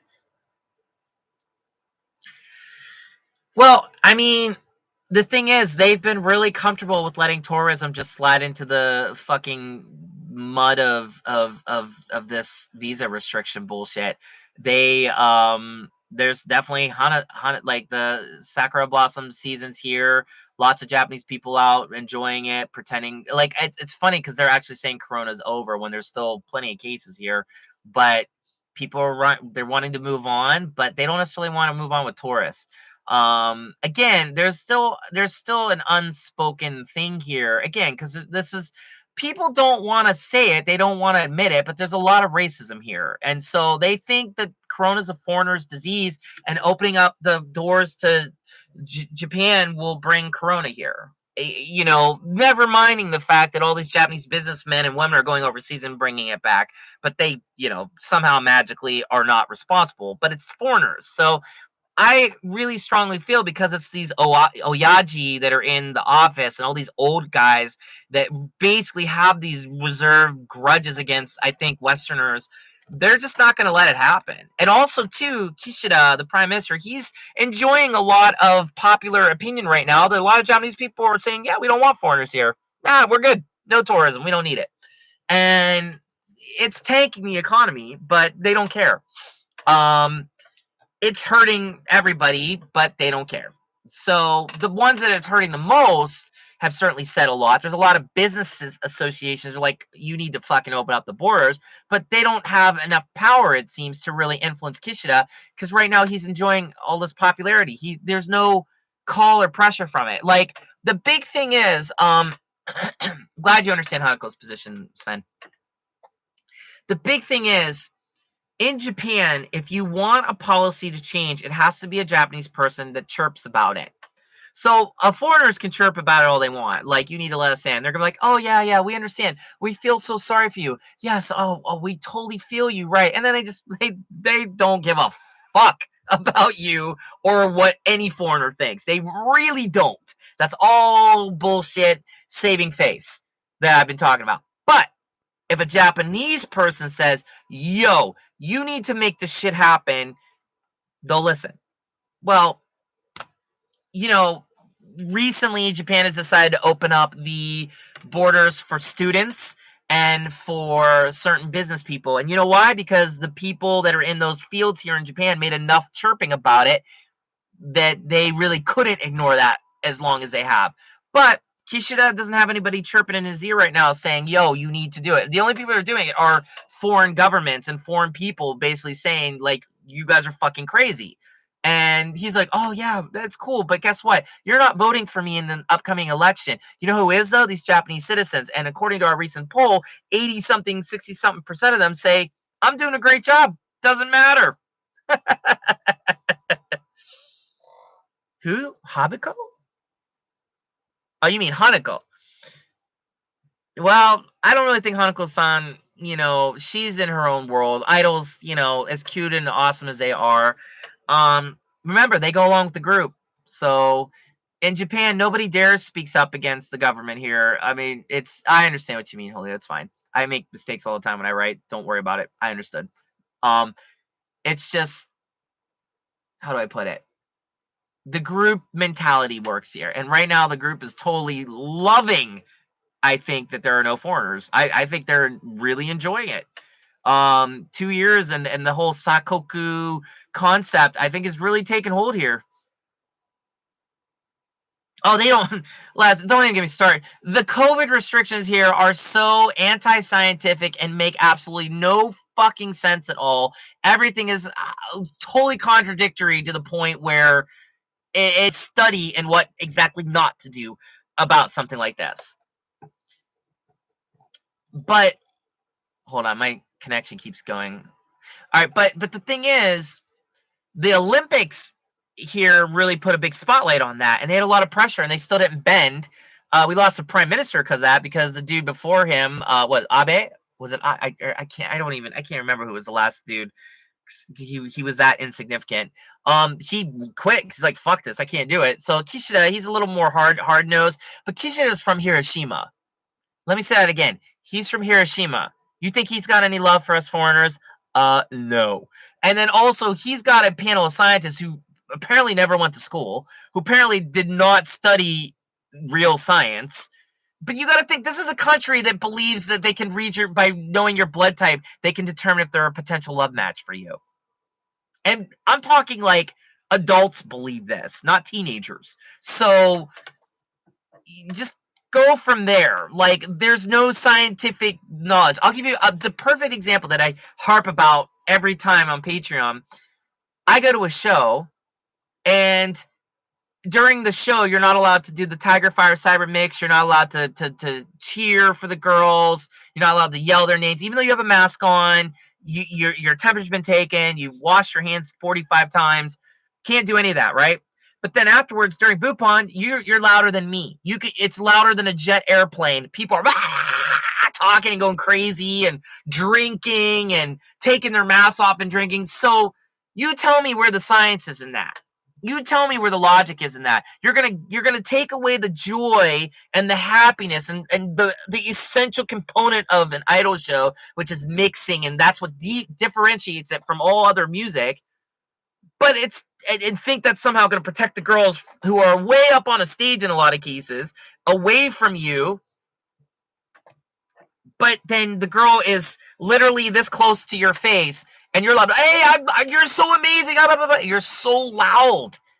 And that's okay? Huh? What? And that little micro example in this little world, that micro, you can apply it to the macro here. That's how they think. Let's this is literally their policy. No alcohol after what, like 8 p.m.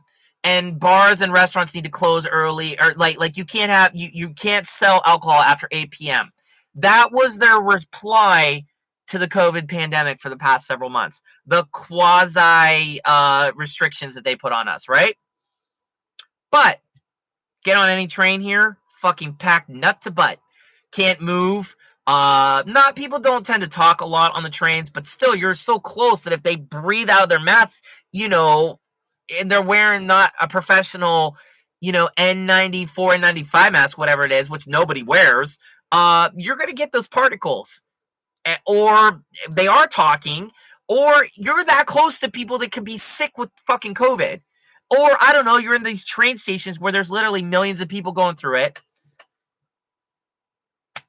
You want to have a lockdown, but you only want to make certain institutions suffer. Then you start digging deeper and you think, why is this? Well, guess why? Because there are certain parts of Tokyo that maybe some of these older people, they don't like Kabukicho, which is full of what? Bars. The government has had such a problem with Kabukicho. It's such a sore spot in Japan that it's like a black eye for Japanese society. So, let's get all the fucking people out of Kabukicho at night, and so this way we can kind of clean it up, but we'll use COVID as the excuse. And you know what's really funny? This is the funny part. You you would think that would be okay, somewhat effective. You know what people do here? They go to at 8 o'clock when the restaurants and bars stop serving alcohol. The ones that actually do. Well, actually now they just completely lifted restriction because it's Sakura season. Boy, wasn't that convenient? They lift it, and then all of a sudden cherry blossoms. Come on, guys, who you fooling? But they're treating COVID like a season. Like, okay, this will be our season. We actually pretend like we give a shit. But it's cherry blossom season, so let's pretend like it doesn't exist, right? But anyways, the thing is funny is all the people at 8 p.m. they just go right next door to the konbini and they get their beers and they stand outside all down the street and they just drink and get drunk. So much for your big fucking plan to stop COVID. That, and then also they don't test a lot here. Like, the numbers of testing are crazy. They refuse people. If you have COVID, they might not even treat you. There's a lot of private hospitals here. They don't have to accept you. If you have COVID, they say go home and fucking die. That's been a big problem here. A lot of people have died at home because the private hospitals will not take you and treat you because they don't have nothing to do with you. So it looks like they're padding their numbers. Like 45 people might show up to their door with COVID, and they tell all 45 people to go home. Guess how many people that hospital can report they had of COVID cases that day? 0. That's happened here over and over and over again at institutions here. Doesn't matter if you're triple vaxxed, quadruple vaxxed, won't make a fucking bit of a difference here. They don't care that you're vaxxed because, again, they're not following the science of it. They don't give a shit about the science. Like, they don't care at all. Like, they think somehow, like, you are a threat because you're a foreigner. That's the only thing I can come up with. I mean, I don't really understand if you're vaccinated and you enter Japan and you do not have corona, why that's going to make any bit of a difference of you going. I mean, if anything, you're in a bit of a problem because you're going to a country that's pretty fucked up about their rules and restrictions on corona. You have more of a chance. It's actually more dangerous for you to come here than it is for Japanese people to be exposed to you coming here, if that makes sense. That's just logic. I mean, but again, you have to understand Japan is the land of illogic. They don't follow the rules. Everything is backwards here. It's a parallel universe where everything runs the opposite direction. It really is. So you have to understand that's why you're not getting in. And honestly, no one is chirping in their ears right now of any power or authority here in Japan. And until somebody does, and has the ears, no one's gonna care. So they're just going to keep this going. I will be surprised if Japan opens up its borders in the next 2 years. I want them to. Obviously, I don't think Mihon Kasame. I don't want him to have to wait that long. I don't want to wait that long. I don't, my plan is of course to stay in idle until I die, basically. But I have bigger plans. Like I want to write my books. I want to get them out. I want to make that kind of my focus. But you know, books are a big dream. I most people don't make any money from their books. I didn't make any money off Kai really. I did, but I didn't. My first book, but you know, I want to do that, and I want to make my retro video game. I want to make that old school RPG game for Nintendo, like kind of like a Dragon Quest. But then after that, I don't really have a plan. And I'm in the perfect place to do all these things because I'm inspired every day by certain things here. It's one of the biggest reasons I'm here. But I also, because of money and stuff and not having it, I'm constantly having to try to figure out ways to get ahead. That's where things get really difficult here. And so, and also all these rules. The fact I can't even go home and see my mom. I want to go say hi to my mother and check. I mean, she's old and she's had a lot of health issues. I want to just go spend some time with her. And I can't do that because of the rules restrictions here. And so there's a lot of people like me that are in these really bad spots because of this stupid rule. And I'd love to say something. And people have in my position, in similar position, have said stuff about being reunited with their families. They don't care because we're foreigners. We have the foreigner population here is what, like 1% or something less. So they don't give a shit about you because again, it's the group thinking here. This is a collectivist society. So the little minority groups don't matter here. You can always tell how educated and how advanced and how first world a country is by how they treat their lesser populations. And here in Japan, lesser populations don't have a good track record of being treated well.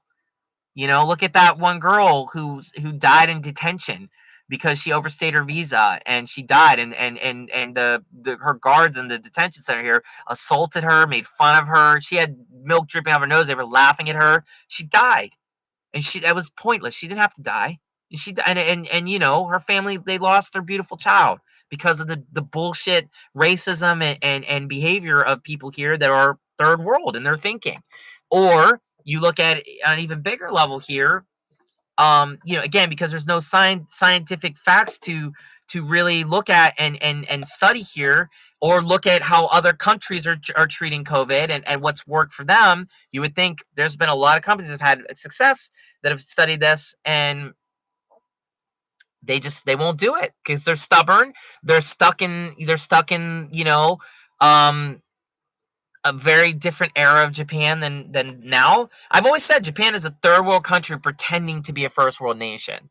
And the more you live here, the more that's true. The more you realize it's very true because of this absurdity of living and the way people are here. And again, you might say, well, it's it's just a difference in culture. You're damn right it is. But it doesn't mean because it's a difference in culture, it's excusable. You should treat people well. You should treat them like humans, and that doesn't happen here in some cases. I mean, look at the guy who wrote the song for the Olympics here in Japan. The guy who's in charge of the music here wasn't he accused of, or didn't he like laugh and joke about like beating up and totally horrifically abusing a mentally retarded person? And I know that word's not the appropriate word to use, but I'm not PC, and I don't care about semantics. But seriously, that guy was terrible. This is a guy who wrote the song for the theme for the Olympics here. Of course, he got called out on it, and a lot of people in Japan weren't happy with that. And good for the Japanese people to be like, "Get the fuck out, you asshole!" But that's my point. It's like you got people like that in positions of power here that can do stuff. Can you imagine? And again, don't get me started on America. If we want to switch this to talk about America and all the problems there, I can go on for the next 7 hours straight without pausing about how fucked up America is. But because I live here, these problems affect me now. I don't live in America now. That's why it's kind of been on my mind a lot to talk about these things. And as much as I love Japan, because there's a lot to love here, there's a lot to love here. There's a lot of great things here. And again, I'm living my dream in the sense I get to work with people I want to work with, and I'm in a world that makes me very happy at times.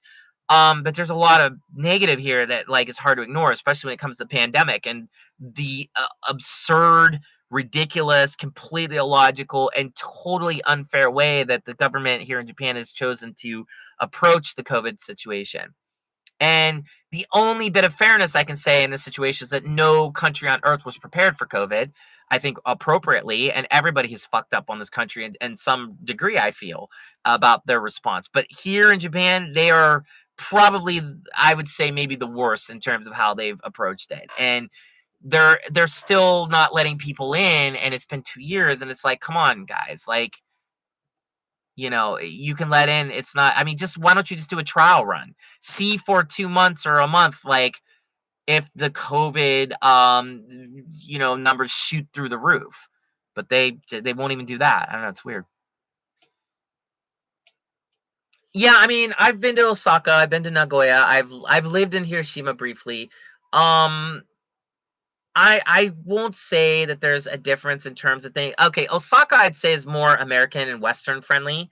I've had people in Osaka come up to the street, just off the streets, and talk to me about my tattoos, and people are a little bit more open and friendlier there per se, a little more rougher.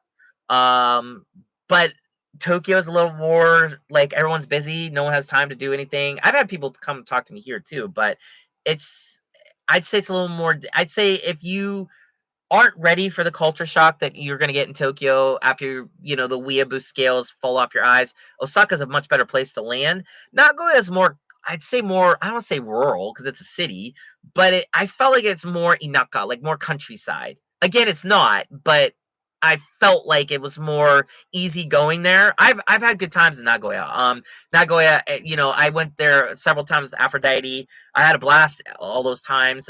Enjoyed miscast. I enjoyed all their fans there. The Nagoya people were very friendly.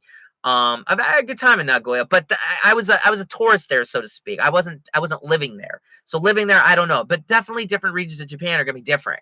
It just depends where you're at, and I'm sure in some places it's much more racist than others, and other places much more Western friendly. Other places, none of that even matters. It's just normal.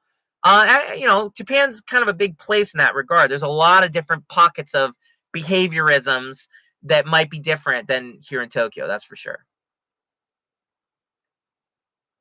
Yeah, exactly. They wanted to take Beyonce, the Japanese comedian Beyonce, who's a very big girl, and dress her up as a pig, thinking like that that's somehow going to be good for all the girls that have problems with weight. And you're basically saying, oh, because you're a big girl, we can call you a pig. It's like indirectly calling one of the most famous women in Japan a fucking pig. Again, they just weren't even thinking about how that would look. And for a country that's all about saving face, you would think that'd be the first thing they would think about, but they didn't. And yeah, it was very kind of sad to see that happen.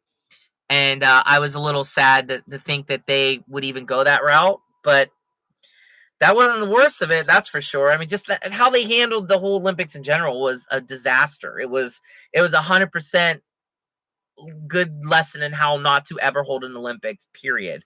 I mean, it was just horrible. It was horrific what they did. It was horrific and sad because the Olympics, one of my biggest dreams was to go to an Olympics and to go to an Olympic ceremony or to go to Olympic in Tokyo.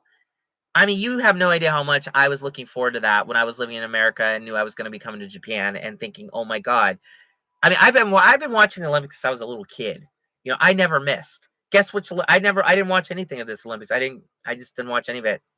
I was so upset and so sad about how they handled it and was so unbelievably blown away by the ridiculousness of it all that I didn't watch it. And that was hard for me to accept that here it was in the country I've been wanting to live in for a long time. And yeah, the reality was so bad. It was I would say it was 1860s mentality less. It wasn't even 1970. It was just, you know, old men in office thinking it's okay to make fun of a woman who doesn't look like a model. And you know what's sad? Beyonce's so famous, probably got more money than anybody on the Olympic committee that thought of that. And on top of that, like she's great. She's funny as hell. and well respected and well loved. Um, you know, as a side note for me personally, when it comes to like the type of girls I like and who I go for, I don't go for bigger girls. I like super super thin girls and that. But that's a personal thing. But I would never go to Beyonce here and be like, "Yo, like let's dress you up like a fucking pig because you look like one." Like how horrible is that to say something like that to somebody? Because A, I don't think that. I would never think that about anybody that's big. I just think it's wrong to even think like that. And B, it's like, she's done a really good job with using her weight as a plus in her situation. If she was thin, it would be weird. I don't know. And I don't know, for them to even think of that it was like, come on, guys, what the fuck are you like? You guys are fucking horrible. Like but that was one of the many problems. I mean, she's, you know, but on the flip side, when you live in any country, there's good and there's bad, there's pros and there's cons, and you got to find what works for you and go with that. And I'm a work in progress in that sense. I'm still trying to figure it out. Still trying to wonder what to do. Still trying. I feel lately that I've been wanting to do a little bit of art. I haven't done art in a while, but I kind of want to do a series of art pieces on racism here. I have just the idea of what I want to do that I think would be interesting, but again, time, money, don't have it either. So I don't know if that'll happen, but I definitely do want to try to make some noise here in that regard to change things. But at the same time, I'm also so busy working with the idols that I'm with and learning the business there that I've also chosen to accept a lot of what I've seen and what I've heard and just realize that it is a difference in culture, for better or for worse, no matter how good or bad that is. And my goal now is to not fit in, but to learn the business enough to do what I want to do and to do what I need to do. And then maybe later do what I need to do to fix things I don't like here. Because I'm associated with Miho Kasame and Hana, so anything I say or do affects them too. So I don't want to necessarily be a lightning pole or a lightning rod here for political debates or arguments. I mean, I talk to you guys because you guys, this is just foreigners talking about this. But here in Japan, I have to be careful how I step because everything I do, Miho is associated with that. Kasame is associated with that. Hana's associated with that. I don't want it to reflect negatively or poorly on them, which could happen if I say some of the things I want to say and point out some of the things I want to point out here to people here in Japan. But I'm not going to do that. Not for now, at least. Maybe later, but right now, like I said, I want to focus on the projects I have coming up and find the money to make all those things happen, however that will happen, and then also work on my personal projects of getting the books written and getting that video game made. And then after that, I don't know what'll happen with me. We'll see. But that's it. So if you guys have any other questions, if not, I'm gonna take off. It's been 3 hours. Thank you, Julio and Les and Sven and everybody else and Wesley and everybody else that's stopped in. But if you guys have any other questions or anything else you want to talk about, I'm happy to stay on. This is your time. But if not, I'm gonna dip out and try to finish working a little bit. It's like 2 in the morning. A little hungry too, actually. So I don't know. See if I have anything in my refrigerator. I don't think I do, but we'll see. Um, yeah. Also, again, just as a reminder, Planet After the Rains online checky session is coming up here in a couple weeks. Please support that. I really love those girls. I really think you guys will love them too. They are definitely the group I've been wanting to work with a lot. So please go buy a ton of checky for them. They're young. Don't leave them hanging with nothing. Also consider upping your support on Patreon if you can. If you have any suggestions about what to do on Patreon, I'm all ears always. Also same with Miho. Consider always upping that if you can. She has a Patreon as well. Don't forget to support that. Um, it would be nice if you guys could support some of the more artistic stuff I have on Idol Underworld, although all of you guys do. But if there's some rare stuff I have on Idol Underworld that you can buy, I'm all, Aku-chan's heart or some of the framed photos I'm selling or the flowers from the Flowers of Passion photo shoot, anything like that. I would be very grateful if you could help me with that, or do some checky sellouts of some of the girls I work with regularly that I could I can easily get their checky. Um, all of that helps me. I'm sorry I can't ship out that stuff to a lot of you now, but the minute they open that up, I'm gonna get it all out. I did the same thing before when JP Post decided to shut their borders to basically everybody. As soon as they open up, I shipped everything out. So I'm good for it.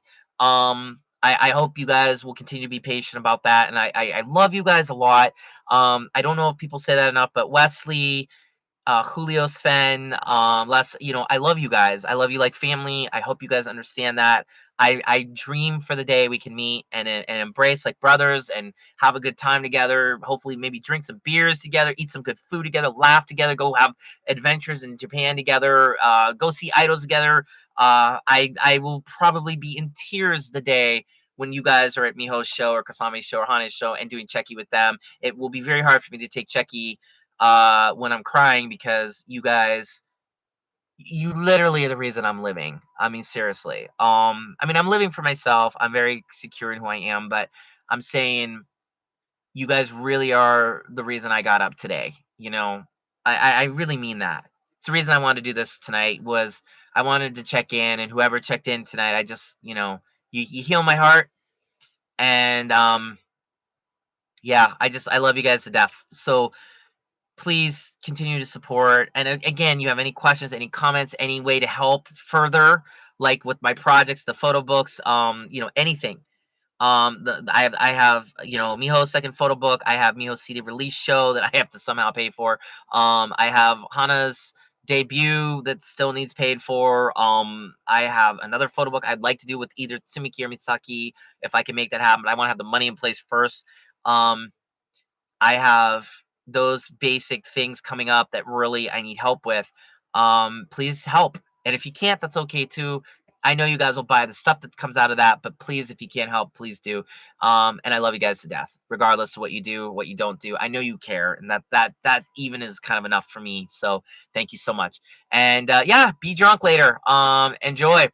And hopefully you get nice and drunk, Sven. Sounds like you deserve it. And hopefully your cat doesn't piss on your face and mistake you for the problem.